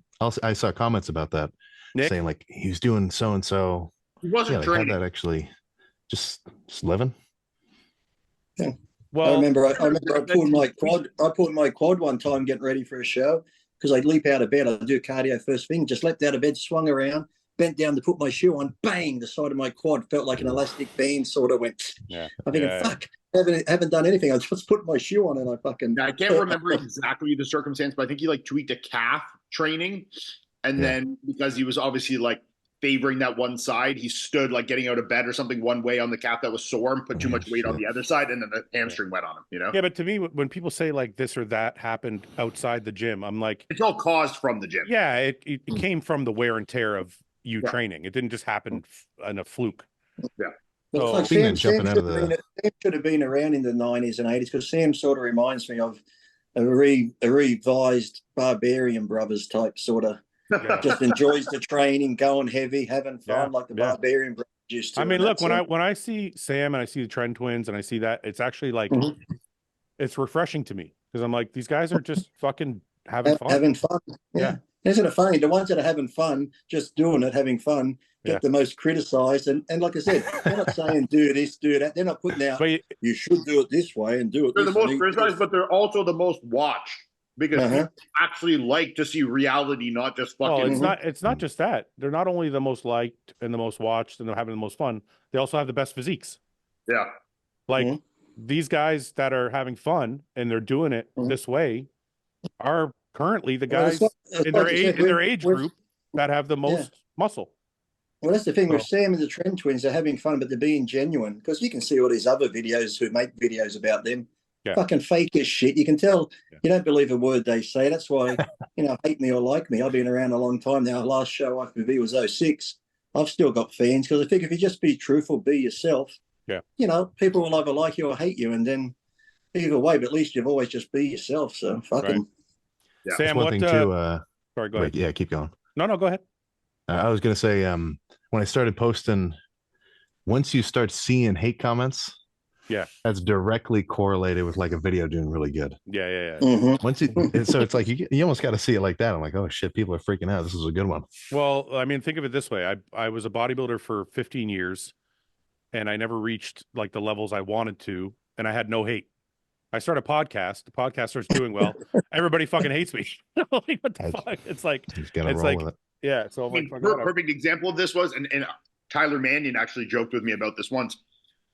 He's like, you know, it's so funny when you weren't winning shows and you're coming like third, fourth, fifth every show. Everyone's like, Ian's getting robbed. Ian's getting robbed. He's like, you start winning shows, everyone fucking shits on you, saying that yeah, not politics and the. He's like, You got a gift. It's a better physique 2 years later. That's now winning. They gave it to him. He's like, and now people don't like it. He's like, it's fucking hilarious to but see. it's funny, and we see it even at the highest levels. Like if you remember when Ronnie first won, everybody loved Ronnie. When Jay was chasing Ronnie, everybody loved Jay. Then Jay won, and everybody hated Jay. Like, oh, he's soft. Oh, he looks like a fridge. Oh, I'm like, fucking 2 years ago, you guys were like hoping to God that he could beat Ronnie. So it's crazy, like how, and I don't know if it's just our industry or all industries, but like it's all athletics for sure. It seems like people are like always cheering the underdog, and when the underdog reaches the pinnacle, they're like happy for him, but only for a little bit. You can't be there too long. So if you're there not too the underdog long, anymore. Yeah, then you're like, now you're taking up too much time. Get the fuck out of here. Yeah. And then I saw a video. Go ahead, keep going. No, go ahead. It was like same thing, kind of like business guru guy. Yeah. Like a Gary V style dude. Yep. And he's saying some stuff like, you know, he had a little bed in the gym where he was personal training and he'd sleep there. Yeah. And all of his trainees were like, we love what you're doing. You know, I hope you really take off. And then as soon as he actually started making money and he's owned the gym and he's like coming in as the manager, he's like really making moves. Everybody's like, oh, so you're the boss now, huh? You're the boss. Exactly, all right. Exactly. Oh, am I working hard enough? Yeah, They start hating on him once he's up. Yeah, it's true, man. That's it's just got to be the same thing. So Sam, you're now like, I think when we signed you, you're at like 300,000 subscribers. You're at like 3 million now.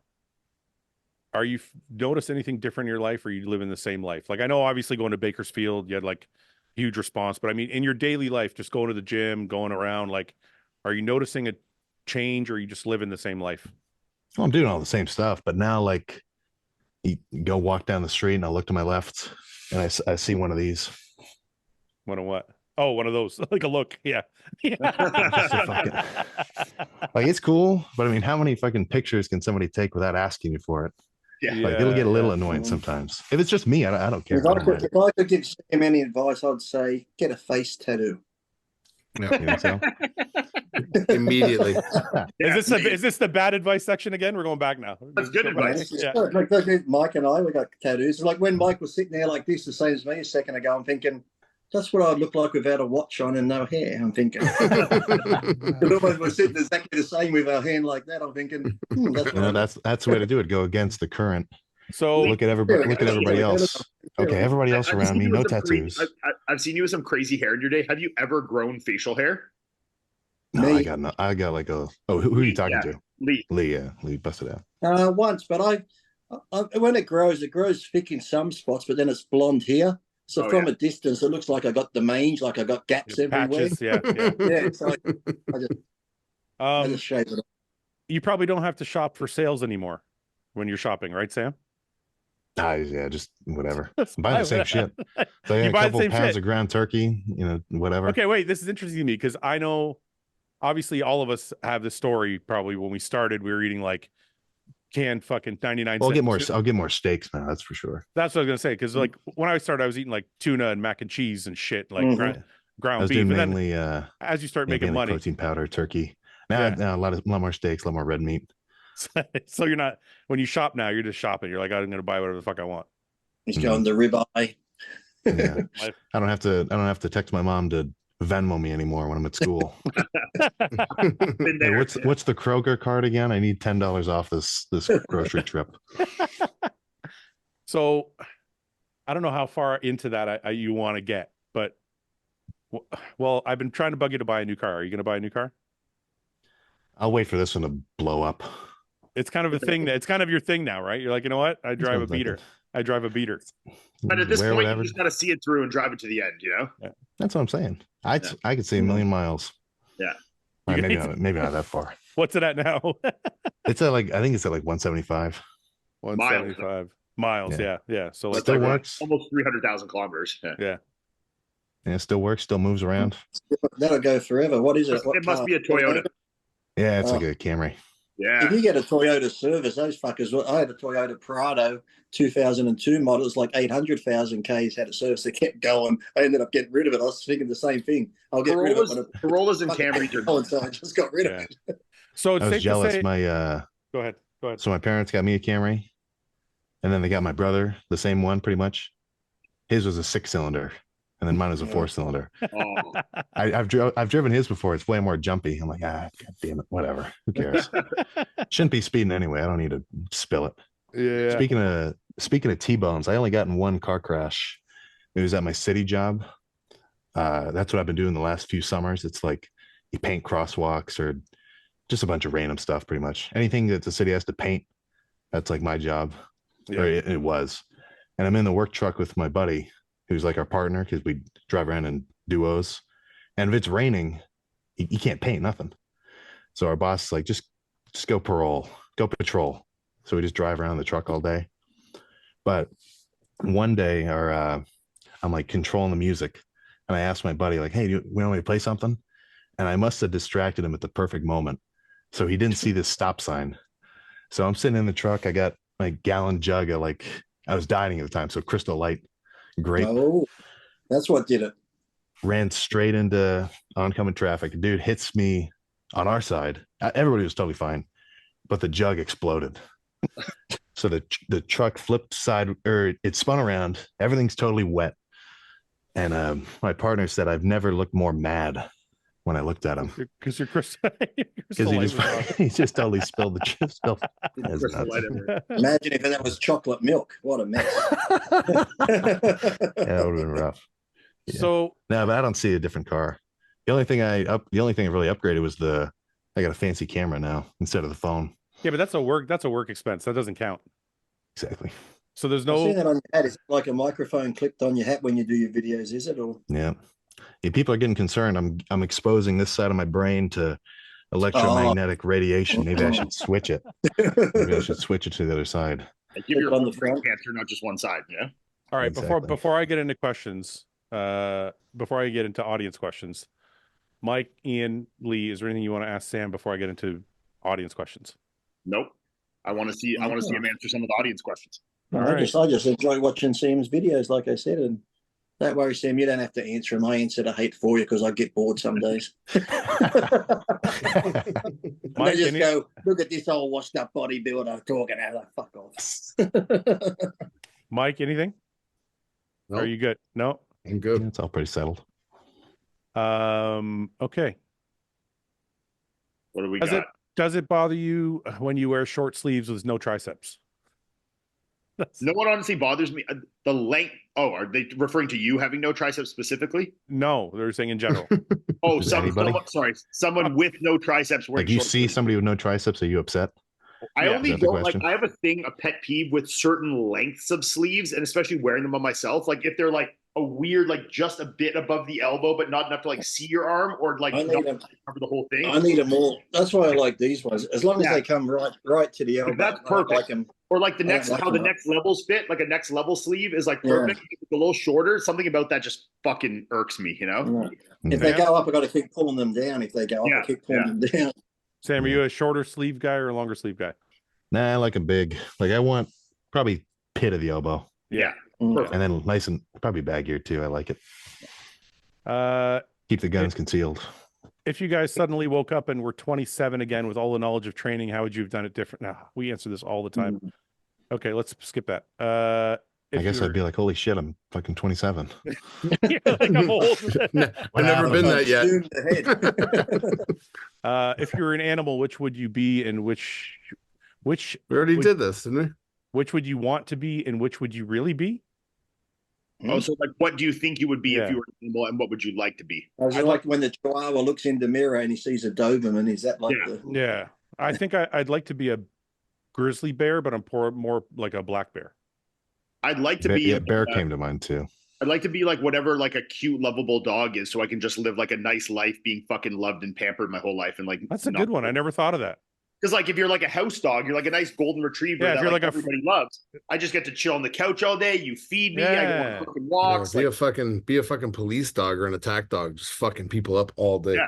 Yeah, That'd be cool. I'd like to Yeah, be. but- I'd like to be a killer whale. That's a good one. Yeah. I don't know why. Yeah. Ever since I saw that movie Orca the Killer Whale when I was younger, or almost like Jaws. Have you seen that movie? Orca the Killer Whale. No, I haven't seen that. No. That's a good one. It'd be though. better than your fucking space movie, that's for sure. So, Be careful. You don't want to be a SeaWorld whale. That Yeah, you happen. might. Yeah, what if you get fucking? What happens when you spawn into the tank? Yeah, Lee. What if you're an orca and they capture you and then you're at SeaWorld? well, then the nice girl who comes into the tank with me, I can nose the pussy in the pool. You're like, oh, is it lunchtime? I smell fish. Oh, it's a pussy. Sam, what's yours? Bear came to mind. Bear. I was talking to my buddy who hunts. He was telling me that he was talking about when bears eat a ton of blueberries, their fat turns blue. Does. Yeah. So something full of carbs, sleepy. I love it. Yeah. Yeah. Okay, but you want to be a bear, but what do you think like you bear. are? What do you think you are, though? What do I think I am? I don't. Yeah. I feel like that's supposed to be what other people say. Yeah, but Because you have can't to- judge. This is you a can't self. be unbiased. This Well, is a, I left this is that a bit self. out. Wait a minute. This, I left that bit out. I know. I'm going to come back to you, Lee. This is a We'll loop back self-reflect. This is a self-reflection exercise. Yeah, what do I think? What do you think you are, Brad? I said I'm a black bear. No, what do you Black think bear. you are? Not do. That's what I think I am. I want to be a grizzly bear, Oh, but okay. I think I'm a black bear. Want to be a grizzly bear? No, you're delusional. What are you? No, because Jesus because Christ. because the grizzly bear is the ultimate apex predator. What about polar bear? What are you talking about? Polar The black bear. Polar bear- bear versus grizzly bear. Yeah, Okay. polar bear is the one to beat. Or a polar bear, fine. But the black bear is like you're kind of Scrappier. fucking scared of it because you don't know what's going to happen, but it might run away. You Yeah. scare, yeah. So it's like in the middle. It's not like you know. I mean, And it's it hard eats- to- And it eats a lot of. It eats pretty much everything. It eats garbage. It fucking. That's definitely. He's crappy. Mike, I don't know, I'm trying to what's think. yours while Sam thinks?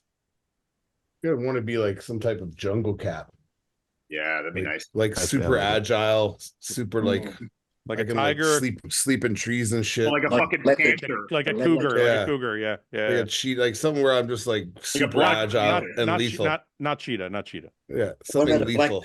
panther, one of those black panthers where you just see the white fangs sticking out there. Yeah. That'd But be in sick. reality, No, I'm like a hippo. Hippos are dangerous as fuck, dude. Yeah, Well, but they kill a lot of people. I'm not one of the dangerous ones. I'm just hanging out. Like, He's one of the ones laying on the bank, rolling in the mud. I'm just like flicking my ears in the water, like what the fuck's happening? You know, and now I know what I'm thinking. Okay, go ahead. Thinking Sam. I'm thinking lion. You not want to because be of, like, cool- you want to be a lion? No, I think I probably am a lion. Oh, okay. Not because of the coolness factor of a lion, Okay, why? but it's like they're just sleeping all day. Yeah. And then they wake up, they do their little hunt, and then they're done. Yeah, That's the why women- I feel. the I sleep. women- I just sleep around all day, eat my food, Yeah. chill. The lift is hard, and I come back chill again. Yeah, That's I it. can see that. But you're not. Are you a dangerous person? Because a lion is like, don't fuck with a lion. It'll kill you. I don't know. I've been seeing a lot of videos of like expeditions where they get a lion jumping up in the Jeep and Yeah. everybody's petting them. Oh, so you. That might be just a sanctuary, but I They don't know. can fuck you up, but they might not. You know. Okay. Go, Yeah. speak, Yeah. go Okay. speak to Siegfried and Roy. Yeah. Yeah. What? Lee, what's yours? So we know you want to be an orca. What do you think you are though? A sloth. Like an armadillo? No, a sloth. One of those just things of sloths. I think you're an armadillo. Because you can't fuck with an armadillo. It's got like a fucking, He's a honey badger. yeah, or like a, Yeah. like a honey badger. I'm a wombat. Actually, a wombat. Australian wombat. Google a wombat. Yeah. What I am. Wombat. What's a wombat? Puppet out some square shits. You'll recognize. It Wait, eats what? roots. What's It the eats squ- roots and leaves. What's the square shits thing about? Yeah, they do have Wombats, look it square- up. Okay. Yeah, They got yeah. square Sam bu- they got knows- square- Sam knows about Australian animals. This is I got a a square wide butthole? variety of knowledge. A short-legged. small moment. Wait. A short-legged, muscular That's me. That's quadrupedal me. marsupial of the family of. This is literally Lee. With a That's square me. butthole. Why do they have square buttholes? I don't know what Well, is they're that? butt- I don't think when it's they the- butt- see the back It's just of the them. shape of it. If you Well, hit Google it. so Google it. hard, Fouad. Do they poop square? Wombat the shit? back Wombat Question of mark. them is like a shield. That shit's Why is a wombat? Wait, I got to read this for audio. Why is a wombat poop huge? And they think that as the section of the intestines was sort of squeezing and forming those pellets of poop, the harder parts and the softer parts sort of work together to form it into a cube shape. What a fucking weird thing. I wish I could do that. Images. So awesome. Holy fuck. Yeah, look at that. You can think that's a chocolate. You can think that's a chocolate easily. It's like a little brownie bite. It's a protein bar. But are wombats dangerous? Because Lee, you could, they can be. Yeah, they can be. If you get them cornered, yeah. All right. Yeah, cornered they are, yeah. But they actually, the back of them's like a rock like this. They'll go into their burrow, and if an animal tries to get them, they go in head first, because the back of them's almost under the hair. It's like a turtle shell. It's really hard to penetrate them. So I guess that brings me down to 40% if I'm hard to be penetrated. I was going to say, it takes you down from 44. Fuck. Yeah. Fuck. Not my favorite animal. Too hard. You got a wombat flipped around. Yeah. Speaking I want of to be a sperm whale. Can I be a sperm whale? Yeah. Go ahead, Sam. I was going to say another piece of Australian info. If you see a wombat like that that's stuck and you want to get it out, you got to get a vodka bottle with just a little bit left. And you got to screw it in. Don't say it. Seems like the new crocodile hunter. Yeah. So, Ian, you Crikey. Crikey, mate. Look at that's a fucking wombat ass sticking out. See the way it does the square cube shit. Crikey, that shit out in the forest. You got to be careful. These shits are delicious. Crikey. You wouldn't have guessed it, but there's a pretty simple way to get them out of there. Just need a special tool. You know what's fucked up? The Smirnoff bottle. Before he said the vodka shit, I thought he actually knew what he was like talking about. I led into it convincingly. Yeah. Ian, so you want to be a house dog? Yeah. But what are you? I like it. Probably some kind of like a fucking meerkat or something. You know like what you are? Anxious, spastic, twitchy little fucking rodent, you know? No, you're a Belgian Malinois. Why? Malinois. Because you said you want to be a dog, and it kind of suits your personality. Those are a little more dangerous than me. I'm way too like. No, but you'd be like a super dedicated dog. Like you'd be like very. That's what I'm he's saying. A poodle just come from the parlor with pink ears and. I'm telling you, he's a German Shepherd or a Belgian Malinois. He's like the kind of dog they strap to their backs, the Navy SEALs, and they're running with the fucking dude and they let him off. If he wants to stay 41%, he's got to be a poodle. Yeah, he's mixed. The poodle makes sense because they're kind of like they're smart, but they're kind of like wacky too at the same time, you know? Yeah. Wait, so what's this 41% about? What is? Oh, we didn't tell you. So I keep hearing percentages. I'm like, what the hell is somebody going on asked? Here? Somebody asked on the podcast one time what percentage of gay we all were. So Ian is the resident gay guy on our podcast, so he's 41%. That's the peak. But when Lee's I'm under 50, so I'm still straight and I'm like married to a woman. But like I'm on the high end. He has tendencies. He has tendencies. Yeah. I got some tendencies that if he's caught in that situation and he's really fucked up and he doesn't know what he's doing, you know, anything could happen. Anything can happen. Yeah. So I've been there, done that. Then when Lee joins, Lee supersedes Ian. Lee's like a 44 to 45%er, you know. Lee, I may argue that Lee is like 49.5. 48. Like, no, I've heard Fouad say once before. I think Lee's bi. I watch all the shows, motherfucker. Don't try to get Wait, here's a question. If you're bi, does that make you 50-50 or can you still be 60-40 and be bi? He's only taken that from the time I was into threesome and my girl happened to be riding this guy and I was getting them blown. I figured, wait a minute, I know I'm fucked up and she's up there. Who's sucking my dick? And I went, oh, fuck, he is. And they're like, didn't you stop him? I said, no, I didn't want to offend him, so I just fucking let it happen. I didn't want to offend him. but ever since such a good job. But ever since then, I've never thought about being with a guy. I've never wanted to do it again, so they can't really make you 50. You have to be about 45. He's not gay. Okay, I don't want to go into an entire gay conversation. I just want to, we'll just go through this is a serious question. If you're we'll cover it quickly. Let's just say what everybody thinks and we'll move on. I think if you're bi, you're at least 50. But then wait, if you're now 51-49, are you not bi because you're more one side than the other? No, I'm saying you cannot be less than 50 if you're bi. Yeah, you'd have to be 50, but you'd have to be doing it all the time when you're with both as well. Yeah. If They can give you fentanyl in the hospital. That doesn't make you a fucking addict. You gotta seek it out constantly. You gotta seek it out. Yes.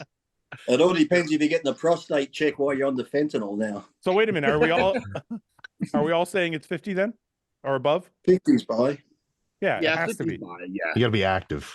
I think you could be in the 40s or higher and dabble, but I think to be a true bisexual. No, I'm not saying like if you had a bi event like Lee did. I'm saying if you An event. The incident. I'm saying if that's who you are. If you say I'm bi, you're at least 50%. You're at least 50. Yeah. I agree with that. Okay. Yeah. Event. I'll keep that in mind, my event. Not Where the it'll event change. again. Come by Gym Reapers and have an event. We're having an event at the booth. It's a separate event. Come see Ian and Lee at the Gym Reapers booth for an event. We still have If to I'm do this. busy, Ian's there. We still have to do the Arnold Classic predictions, but we don't have to do them today. That's too hard. Yeah, we did. Predictions. We did them. No, we didn't. We never did predictions for the Arnold Classic. No. Oh, okay. We don't have to do them today, though. I did them. Yeah, you did them. You did a separate video. I did it with Ian. Yeah. Yeah. Well, Ian's always closest to correct. I agree with whatever Ian said. Yeah. Good. You know what? I'm getting real tired. I'm gonna fucking win this one. You don't for say sure. For sure. Because I'm going to go with my head and not my heart. Yeah, what's your You do watch all of them, don't you? You watch all. You watch this podcast religiously. You know, you fucking. I do. I was a bit upset today by the time I seen the questions come up on Instagram. I didn't have time to answer. I know. any. I got to restrict you from now on. I got to you can't answer the questions before. A guy that watches a million miles away can never just answer with his brain and not his heart. You know. Questions for all. What are your favorite cuisines? And you have to eat that for the rest of your life. Okay. Well, I don't know about the second part, but what's your favorite? Sam, we'll start with you. What's your Sorry. That's Cuisine. Okay. What, Mike, what, I know what does you're that even Italian. entail? Like Indian, Italian, Indian. Yeah, Asian, Middle Eastern. Well, Asian's pretty broad, but yeah. What about Well, I meant Southeast Asian. Like, Hey, what about American? American yeah. Yeah. Well, what I is like- American? burgers? Eggs, Steak, eggs potatoes, and toast biscuits. and pancakes. You know, it's funny. Me and Paul were Anything you talking. can find at Denny's. You know, Yes. you know what me and Cereal. Paul. That's Denny's. got to be American. Wait. We were talking. Me and Paul were talking about this, and we were picking out certain foods, and we picked out red meat, and we're like, what cuisine has the best red meat? And I thought I gave that to America because I'm like, Barbecue. you can't get a better red meat meal than like a steak in Texas. potatoes, surf and turf. Like steak in Texas is like, Yeah, like barbecue in the South is a big thing. Yeah. but You then can again, get a good steak at IHOP, T-bone steak at IHOP with the pancakes and that. But actually pretty Australia's pretty big on their like barbecued foods, aren't they, Lee? Yeah, Australia's really big on barbecues. well, I was gonna say Outback Steakhouse. What's the man. average? What's your average roux intake? Outback How many Steakhouse pounds? is the perfect representation. Because I go I've and buy it. I go to buy kangaroo meat, but it's so red. I mean, like it's red and looks slimy, and so I can't get past the look of it. I've so I seen don't eat people it. talk about it. I don't know what I probably posted something to TikTok. It had a picture of a kangaroo Mhm. or something, and somebody was like, kangaroo meat on the next diet. I'm like, I'm on it. I've had I it. don't have before. that. It's not a Meyer though, so You had it before, No, Mike? it's When when I was in the South, I had alligator, and it was like, oh, it tastes like chicken. That's Chicken. what I don't get. People go, alligator tastes like chicken, snake tastes like chicken. They charge you double the price. I might as well just eat cheap fucking chicken. I've if it tastes had like chicken. alligator. I've had alligator. Wait a minute, Yeah. Mike. What's kangaroo taste like to you? Is it good? I've had it a long time ago. It didn't really like strike me as like, it kind of had a different taste to it, but it wasn't bad. Yeah. It's like kind of like it's a red meat. little gamey, So- but nothing like I feel kind of like I make heard like somebody a say it's venison like type venison. taste. If you've had venison, I think it's Yeah, one of those you got to yeah. cook it just right. If you overcook it or something, it gets really tough. It's one of those. I've had meats you gotta- ostrich too. I've had ostrich too. Well, wait a Mhm. minute. On the cooking part, you know, my brother turned me onto it, but I didn't start using it till I talked to Sam about it. I've been using a sous vide for my flank steak. Yeah. Holy, Sous vide sweet. I love you it. know So what? good. If I ate flank like too many days in a row, it'd start to fuck with my teeth. Yeah. But with the sous vide, I'm like, fuck, I have it every day now. What's a sous vide? The water, right? So basically, yeah, I'll pull it up so you can see it. But basically, it's like Put it like a Ziploc bag and fucking put it in hot water. You throw whatever meat you're cooking or even vegetables or whatever in a Ziploc bag, and you remove the air from it, vacuum seal it. You drop it in at the temperature that it's supposed to cook at, like where it reaches its peak. So like for red meat, you put it in at like 60 degrees Celsius or something like that. You throw it in there, you set the timer for like an hour and whatever, hour and 10 minutes. And it just cooks to perfection. And you can leave it in there for like however long you want. Like it doesn't, you don't have to like take it out at a certain time. Like you can put it in there and go do whatever you got to do and come back in a few hours, pull it out of the water. It's like, it's cooked perfectly. This is restaurants. This is like how a lot of like high-end restaurants cook like a large percentage of their food. Yeah. This is what it looks like, Lee. And you're going to love the way it looks. No, it sounds gay. That's why I said you'll love the way. Look at this thing. It's right up your alley. It looks like a fleshlight. Yeah, that's why I said you're going to love it. That just looks like they're defrosting meat in water. No, man. Look, so what they do is it's hot enough. Yeah, you put this thing in here, and you put the food in the water, and you set the temperature, and then it's done. That's it. You don't got to do anything else. What about it's submerged? Little meat. How little meat? What temperature would you like the water meat as I cook you? What would you like it? Fuck that! I'm going to put it on a barbecue. It's like you run the bath for your meat. For God's sake. I'm not telling you it's better than fucking barbecue. I'm saying it's an easy way to cook. You're giving bad advice again. That's Jesus Christ. I'm a little surprised because you're breaking up the rice with the egg whites and strawberries in the oven in a puree. Oh my and then God. the sous vide's gay. Yeah, he's fine making this meal that takes 3 hours. Yeah. The sous vide's cool. I was about to say something. Oh yeah, speaking of sous vide, you tell me if this is nuts. So I like Epsom baths. Yeah. Right. Yeah. But we don't have like an electric water heater. We got a tank. Yeah. So I can get the bath halfway full. Oh, and you run out hot water. And I run out. You think I'm crazy for filling up all the way and sticking a sous vide machine on the corner? Thought of that. Interesting. And having that heat the bath. I don't think that's crazy. I think that's the engineer in you. Yeah, that's ingenuity right there for sure. What happens when it falls in like a hair dryer?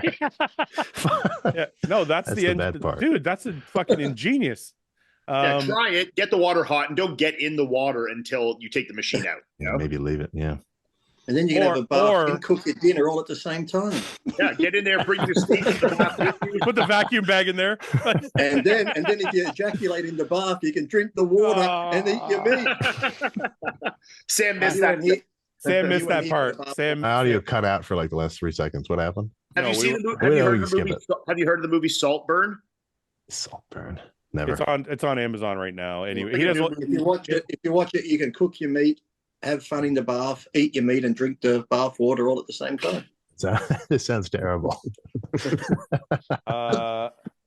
Or you could buy yourself a hot tub because why not?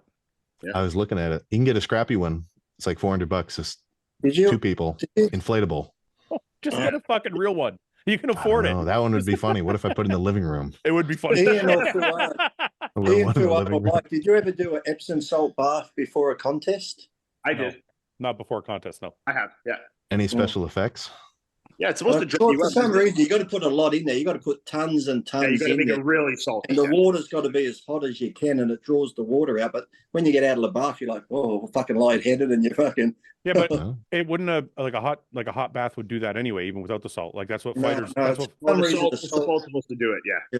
Oh, okay. Well, the salt would give you like some osmosis level stuff, not just sweat. Yeah, because I was just thinking like that's what fighters do to dehydrate for fights. Like I actually literally did this before the 2022 Olympia, like last year. At the hotel there, I just drew like a big fucking bath and dumped like fucking 6 bags Epsom salt in. Yeah, but that was like your worst look. Yeah, but I was in shape. Oh, yeah, but maybe lost too much though. Like maybe you drew too much. But it worked. That's just stayed in the bath. Stayed in the bath too long. I'm just fucking with you. It's like proving that diuretics work by taking too much. It's like they still work. I just took too much. You know? Yeah. These things were too good. I fucking passed out. Exactly. Too good. You gotta reel it back. We still haven't answered the cuisine question. So, Mike, I know yours is Italian because you're a pizza pasta guy. Ian, I don't know what the fuck yours is. Lee, Sam, who wants to go? Favorite cuisine? You kind of sold me on American, talking about pancakes and steaks and mashed potatoes. That seems pretty good. Pretty well varied. Ice cream, milkshakes. Oh yeah. Mm.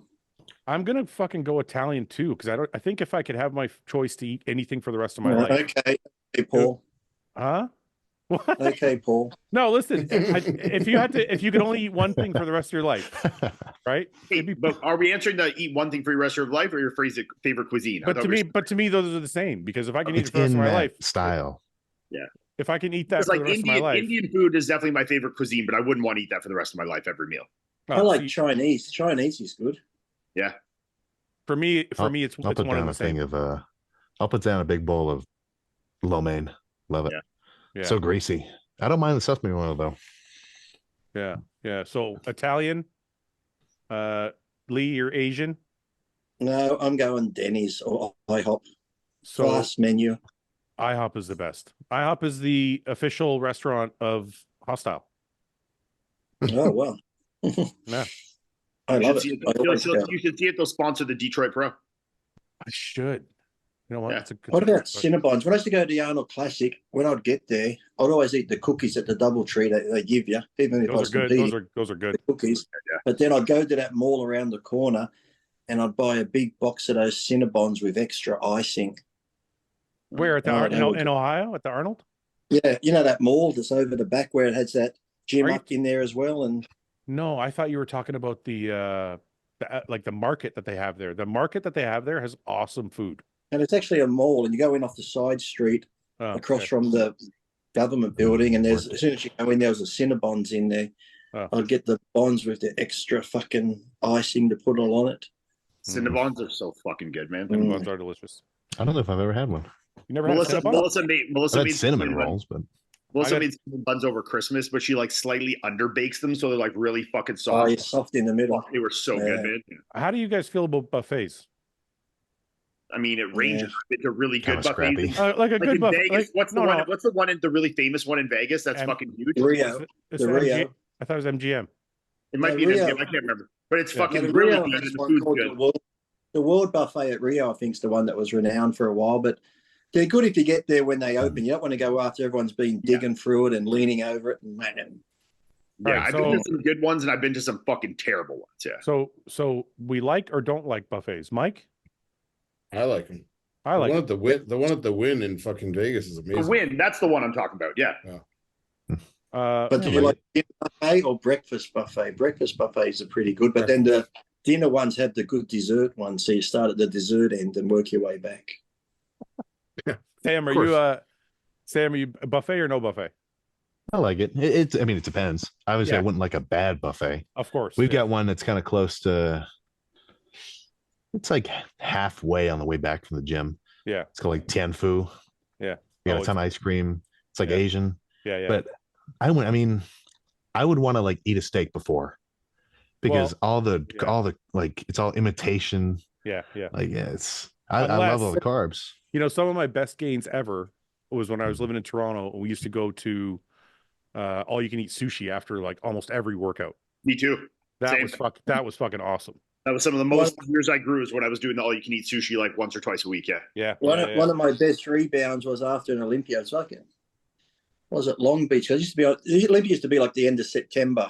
Yeah. So this 1 year after that, I was good friends with the TV anchor from Fox 11. He's like, "Hey Lee, do you want to come down to the homeless thing where they give out meals for the homeless and that?" So I went down there. It's only like a couple of days after the Olympia. And I'm giving out the meals to the homeless they come inside. And a lot of them weren't eating it. So I'm taking it back to the kitchen and I'm not eating it. And I'd give them their pumpkin pie. I'd come past, they didn't eat it. So I'd go back out in the kitchen and I'm eating all the pumpkin pie. Like they could have touched it. I said, "I don't care. I've been dieting for 16 weeks. And I'm eating all." What the fuck is wrong with you? The crackheads touched it or put their fingers in it. I ate it. I didn't give a shit. I wasn't putting it in the bin. Okay. Who can handle the most alcohol in bro chat? It's interesting. No, you. I don't know.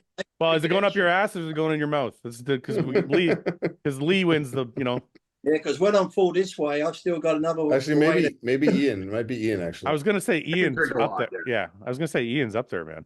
Yeah, it's gotta be a combination of muscle mass and just experience. Yeah.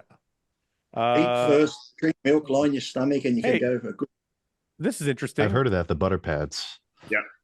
What's that? What did I miss? What's the butter pads? Line your stomach with fatty stuff. It works the same as like, remember when I eat the chip, when I did the puppy one chip, and I ate all the fatty food before. It's just like a protectant. It helps. See, that's why I get so fucked up, because every time we're drinking, I decide not to eat on purpose. Yeah. Remember that's you're doing the right thing then, because you want. Yeah, of course. Like on my birthday, everybody's eating dinner. I didn't have a single bite. Yeah. But if you're going for a drinking contest, make sure you eat a lot and get lots of stuff in. Why do you think so many big names shit on Sam? He's a hardworking kid, just killing it. Because they're jealous.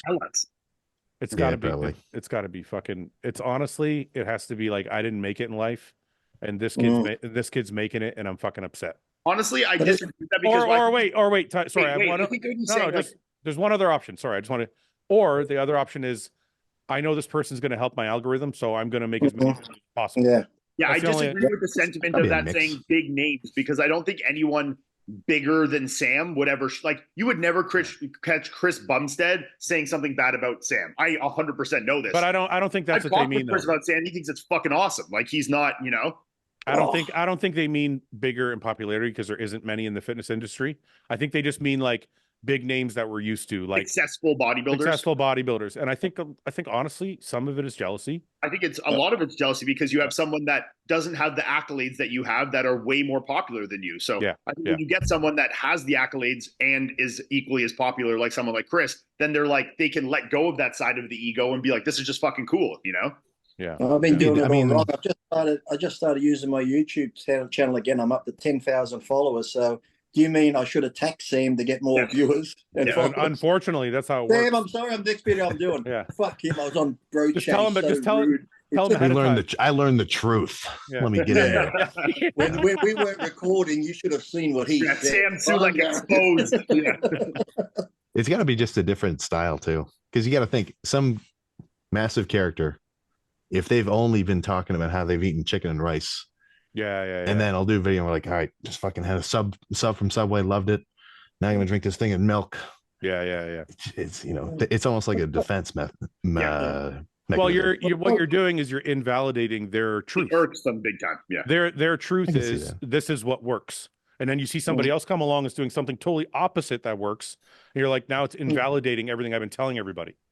Instead of just saying, sorry, Lee, but all people have to do is something. John taught me this a long time ago. All you have to say is, there are many different ways to get to the end.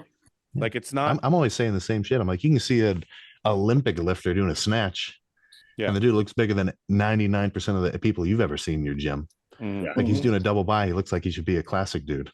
Yeah. It's like, just it's unfortunate, man. I think it's just good that Sam shows everything. Like, he shows what he eats. He's not one of these people who are just like, I only filmed the chicken and rice bit, but when the camera's not on, I go eat pizza. I go eat. They hide all that. When they film an exercise, I just do the strict form one. They don't show me doing the partials and the cheating. It's like Sam shows everything. One of the things is like why it's got so popular, I think, is because people are in, like, we're in this world right now where there's so much like tailor-made content that's like people filming stuff that are so highly edited, and their fucking food looks all so fancy and everything's so like orchestrated. But like, we know in our heart of hearts, that's not how we live and operate.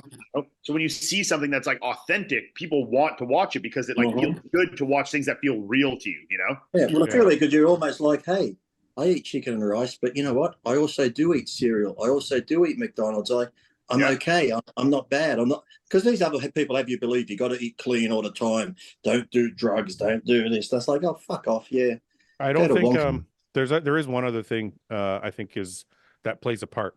A lot of the bigger names, especially some of the older people, I think You're not looking at me, are you? I was looking down when I said it.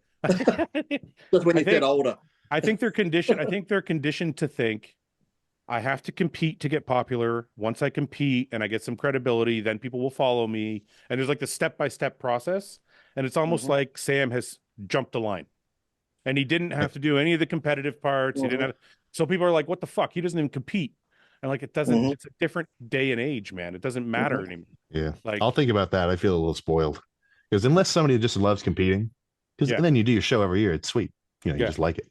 Yeah. But if somebody's like, if that's a chore for them, then it's, you know, Not, give, not give as me, lucky for them. and get me up to 11,000 viewers, will you? 11,000. Woo! Yeah. That's funny. Mark's been posting, my little brother. Yeah. So he lifts too. He's not, he's not crazy or anything. I've been seeing some of those Don't tell videos. me he's got more than me. Don't tell me he's got more viewers than I got already. He's golfing too. So I he's saw that. blown up. That's kind of cool. We're going to have to, we're going to maybe start a golf division in Hostile. We'll sponsor your brother too. I went with them to a Golf Galaxy because he's doing college golf. He's getting all sorts of fancy clubs and like specially ordering stuff. Yeah. So all those golf stores, they have a tiny range.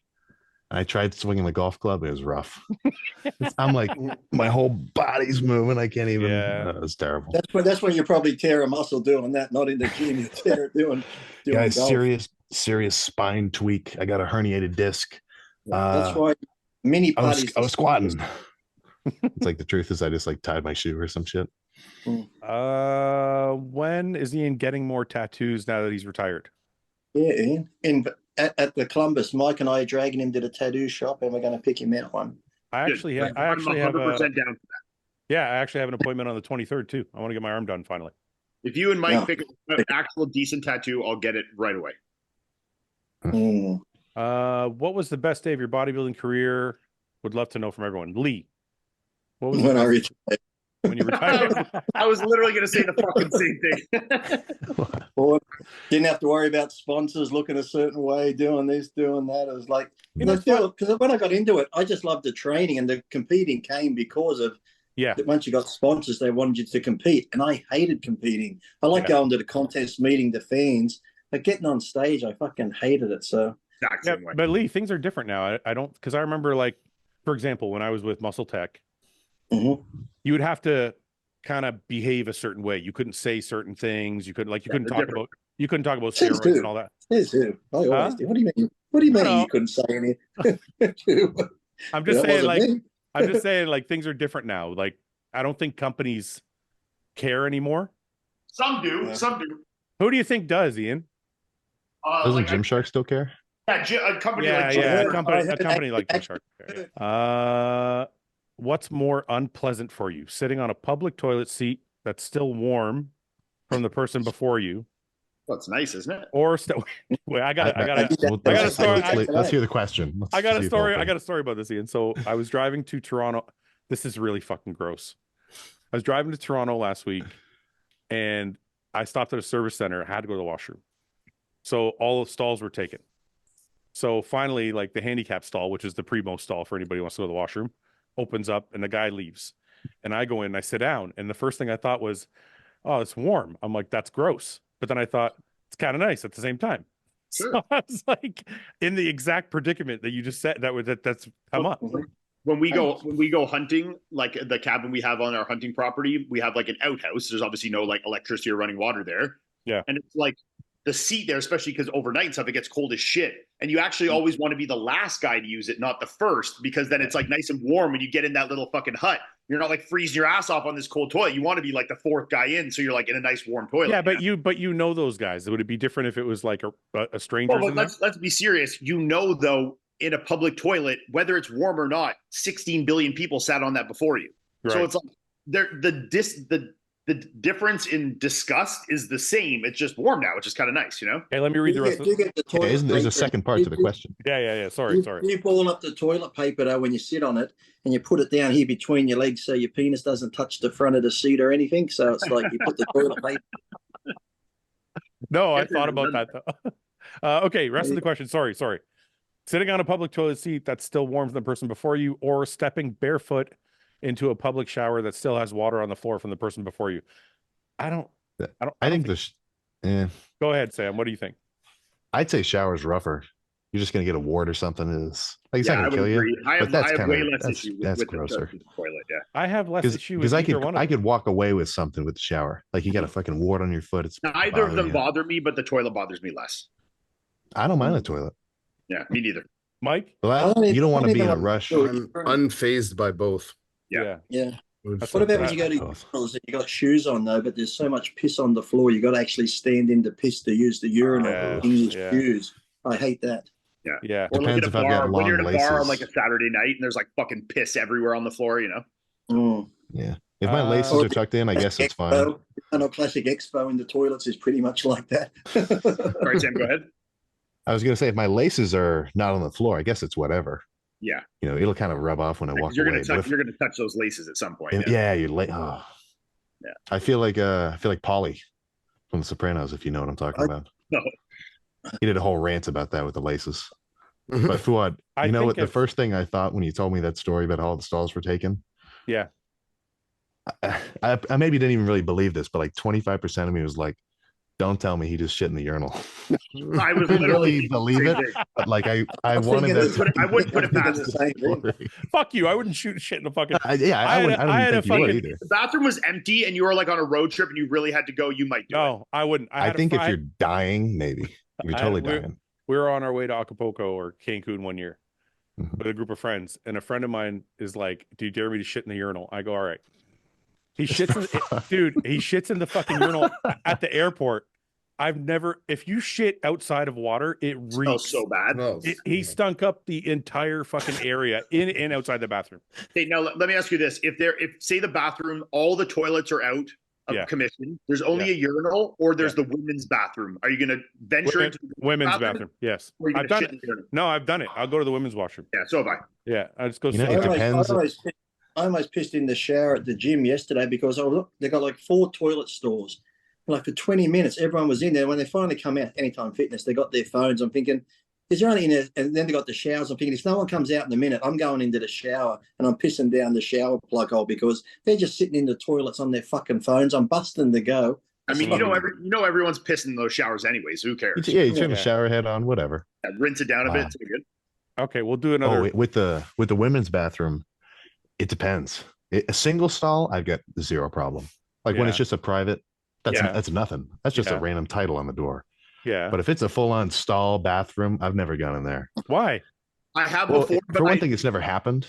Yeah. But then probably, I don't want to see a chick in the bathroom. I'm doing it. I have before, and all I did is I reached my head in the window in the door and I said, "Hello." Is anyone in here? No one answered. I fucking ran in. Yeah. I didn't even. What happens when they come in later? Who cares? At that point, you just wait because women all pee in stalls. So you wait till you've heard the door close. They can't see you. Then you get out and leave, you know? I'm literally just going to, I just got up and walked out. I'm like, what are you, I'm sorry. I had to shit. Like, I mean, especially nowadays, like you could just be like, identify as a fucking woman. Yeah. Fuck identify as a woman now. Fuck you. You got a problem?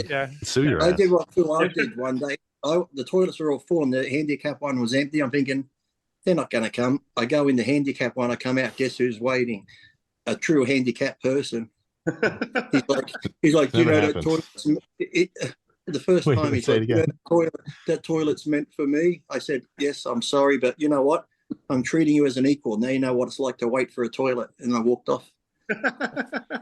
It's good. Actually, logic makes sense. Well, I thought so. I've never had somebody roll up like that. Well, the thing is that the handicap toilet isn't meant to be reserved only for handicapped people. It's just meant that it is one that has enough space for them so they can use it. So it's a larger stall so that if they need the space, they can use it. It's not like don't use it. It's not like a parking spot where it's like you can only use this with a pass. The toilets are just bigger for them to be able to fit. They're not for them only to be used by them. You know, I'd say common courtesy is just a last resort. You go to the normal ones first. For sure. And unless you feel like you want some space, then you go on the big one. I mean, if I went in there and all 4 are empty, I probably honestly would go in the handicap first, though. That's the biggest I'm going in there, for sure. Here's an idea. Just when you come out, cock your arm up, tick your head to the right and limp. You know how they leave umbrellas at the front of buildings just in case you need it? Yeah. Leave a pair of crutches in the handicap stall. So if you see a pair of wheels from underneath, you get out and you put them on. Put them on, yeah. Mike, I got a question for you. Ooh. What are your hidden talents? Ooh. None. There's nothing. Other than taking drugs. Well, taking drugs. I don't think I have any, man. How many grams can you do in one sitting? What's your hidden talent, Fouad? You have any? I like driving really fast, but Lee's got me beat. He's an actual race car driver. I don't have any actual like hidden talents that I can boast about. I actually got a good photo over there. You can't see, but it's me in a dragster at the Las Vegas Speedway smoking up the tires. What's it like fucking racing cars?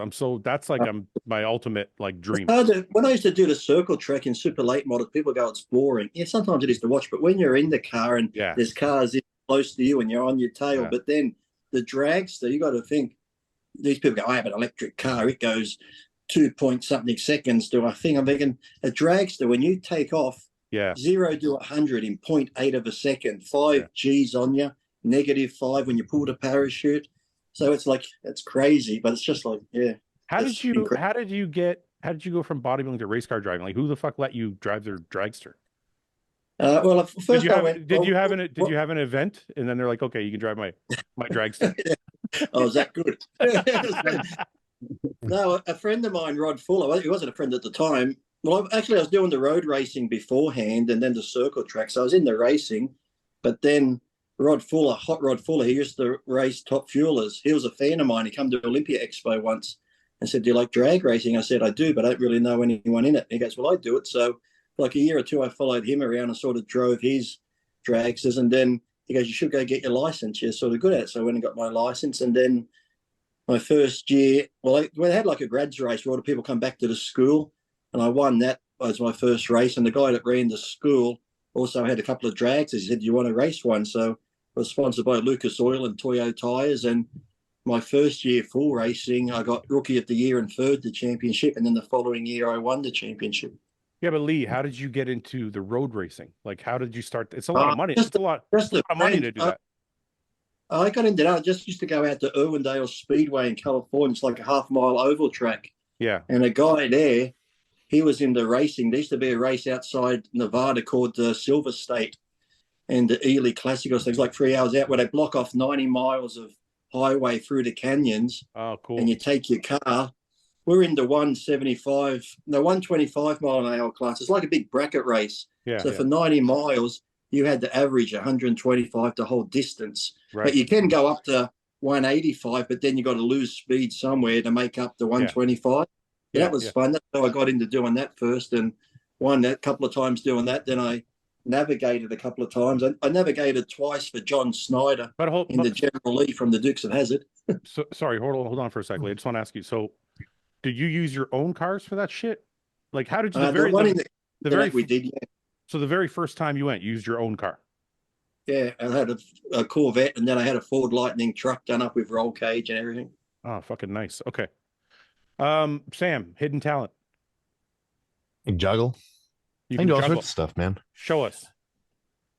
What about his diving? His diving is not really hidden, is it? That's not hidden. I want to see him. That's a real talent. Okay. I don't have anything to juggle. Yeah, that's a real talent. Okay, go find something to juggle. Ian, get some rice balls. Get some rice, roll it in the balls, and yeah. I got 2 balls on me right now. I guess I could whip out. I was fucking with. All right, give me a minute, Ian. If you must see it. I don't know if I have any hidden talents. Just drinking a lot. That's it. I'm very good at like remembering movies and TV shows and numbers and stuff like that. Yeah. Are you? Ian wants to play the piano. I do. Yeah, I want to play the drums. Yeah, but I don't have that talent. I just want it. I used to be able to play. I used to play the organ when I was younger because my father used to play. Where'd you put all the dogs' balls? The pipe organ in the churches. I used to be able to play the organ, but now I can't. Yeah. There's a music school just down the street from me. I just want to I need to like bite the bullet and just like go get lessons. And like I said, it looks like it's like a friend of mine. He's a big bodybuilder, and sometimes we go into a hotel and there's a piano there. And he's like this big guy. He sits down, he starts playing, and people are like, yeah, I don't think it's kind of sad when you think about it. Like, do you have any hidden talents? I'm like, well, hidden talent is something that's not like forward. You have talents. Like, obviously, you were one of the best bodybuilders in the world. So, like, you are. I know, but I'm saying, like, it's cool when you like if you meet somebody like, yeah, I speak 7 languages. Yeah, you have something inconspicuous. And I play piano or I fucking do that. And I'm like, yeah, I fucking never did nothing except bodybuild. Yeah. Are you good at painting? Have you tried painting or something? I think, yeah. You don't have like a mean prediction for blackjack? What? That's a badass talent. We can't see it. It's like came out of nowhere. I know. Same like day, but he's 13 hit me. Give me an 8. All right, let's see. What do you got? What do you got? What are you going to juggle? Rolling up a bunch of socks. Oh, that's a good idea. That's a good one. Back up a little. I feel like I was sick one day. I learned how to do this.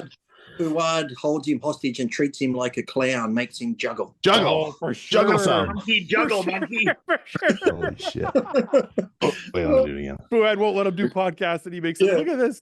Oh, There we go. I if got you it. don't juggle right, you're going to lose your contract. You drop one ball. There you go. That's close enough. Motherfucker can juggle. Holy shit. You know, I feel like I've got just enough ADHD, maybe not as much now, but like as a kid, where I could like get into something enough to kind of learn it and be cool. Yeah. Mhm. And then you wake up one day and you're like, this is fucking stupid. I'm done with this. I had like a whole box of like little Rubik's cubes. Yeah. Like not just the normal one. I feel like it was like 2 months ago or something. I ordered it was one where it's not 3 by 3. Yeah. It was 11 by 11. Oof. Like What the fucking huge. Yeah. Yeah. So it was like $100. Yeah. Scrambled it up. And like I did it. Because once you learn it, you just know. Yeah. it's Yeah. like Yeah. You just know. I solved it. I'm like, this is fucking stupid. Returned it. I went to Returned it. magician Done school. with this. I went to magician school for 2 years. You went to I went to magician that when I was school? a kid. When I was a kid, I went to magician camp too. Yeah. Did you guys really? I went to For magic 2 camp for a years, summer. Yeah. But every time I did once on stage and I quit because my mum goes, "Why'd you quit?" I said, "I feel like I'm going to make a mistake and they're going to see how the trick's done." So I stopped doing it. I got too nervous on stage. Oh no. What kind of stuff?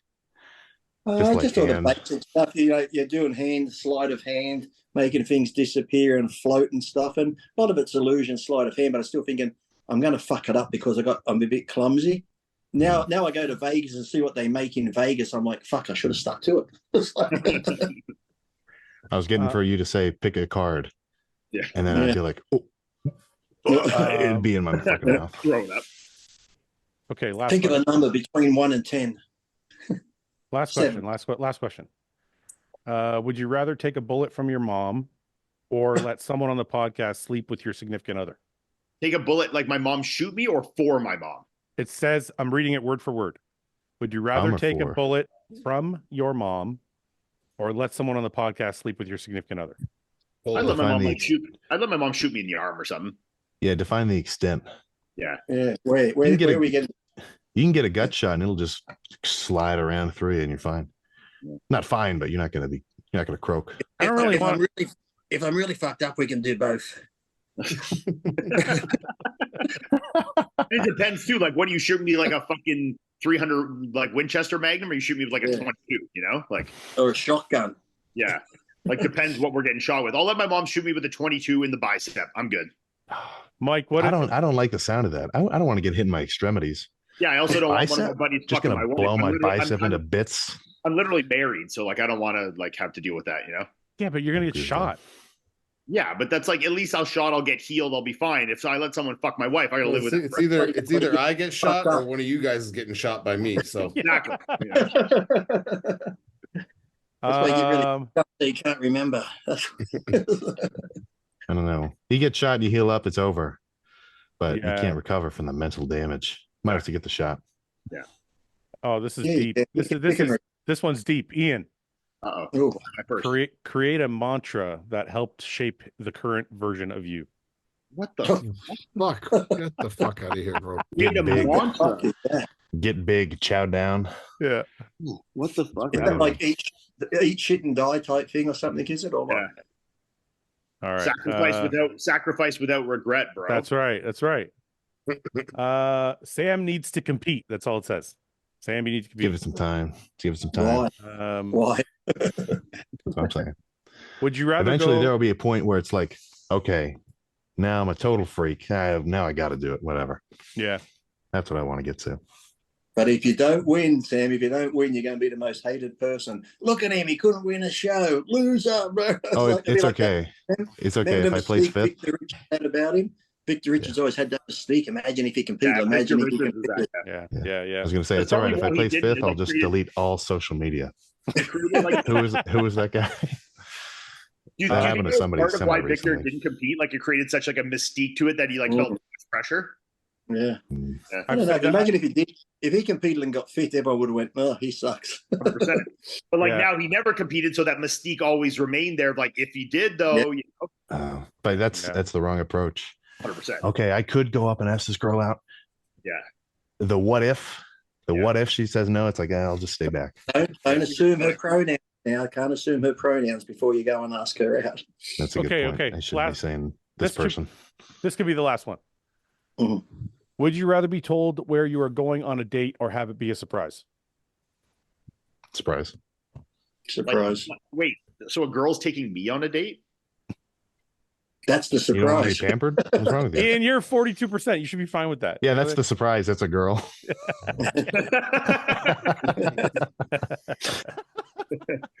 I mean, I guess if I had to do one or the other, I'd rather be a surprise because I'll eat anything. So I'm not like going to be upset with whatever it is, you know? Or I guess it doesn't have to be food. If it's a date, it could be whatever, you know? Yeah. Yeah, it's kind of a weird question because usually guys make the plans, no? Yeah. But you'd have to, if you're with your wife or your significant other, you would hope that she knows you well enough that if she's taking you somewhere, it's something that you like, sort of thing. Oh, yeah. If Melissa was picking it, I wouldn't even care. Like, I would be 100% sure she would pick something I would like, you know? Yeah. I cannot believe. Oh, yeah, I'm not She even. she takes the blindfold off you on the edge of the cliff and she goes, "See ya." Peace. All right. But it sounds like your next question is going to be, would you rather let your wife drive your car or break both your legs? I got to break them. Yeah. Okay. Last question. We got to just get a good one. I know that's what I'm looking for. That's what I'm trying to find here. Would you rather, Would you like to? Would you rather ones? Would you rather? if you could choose only one, which would you choose? Only hot food, only hot drinks, only hot showers, only cold food, only cold drinks, or only cold showers? You can only choose one. I'm taking hot all day. Like everything has to be hot? Or are you saying just pick one? I don't know if they're saying pick one out of the hot and one out of the cold. No, because I can just drink. No, like you have to do all hot things or all cold things. But obviously I want my food hot for the majority and I want my showers hot. I definitely don't want to take cold showers for life. Yeah, I'm on the hot end for sure. Yeah. And I can deal with hot drinks. I can drink coffee. I can drink warm drinks. Like I'll just drink. I was going to say I'll just drink hot chocolate all day. The only problem is I don't want to drink hot water. That's the only bitch. I'm always hot. I have to go cold. I have to go cold showers, ice cream, milkshakes. I can eat cold sandwiches. I'm fine with cold. I was going to say, you never left a Gatorade in your car? Had a hot Gatorade? I don't think I could do cold shower. Like I like taking like a cold shower when I want to take a cold shower. Like if I've been done too much drugs and like you need a good cold shower. But if I want to take showers every day, you know? Yeah. I want the comfort. I'm probably going to pick warm. I'm probably going hot only because I don't want to do cold showers ever. No. I'm going cold.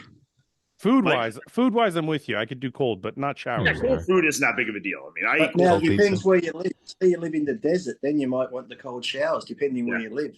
Yeah, that's important. But we are in Canada in the winter right now. So yeah, I live in Canada. I'm taking the hot showers. Yeah, Mike. I just want to say I hate every one of these questions we've had so far.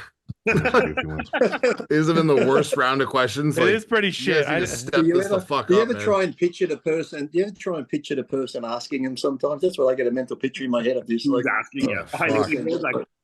Would you rather suck dick or like? I think you should be the gym. You should be the gym dickhead trainer, not asking stupid fucking questions. Would you rather lose both feet or one hand?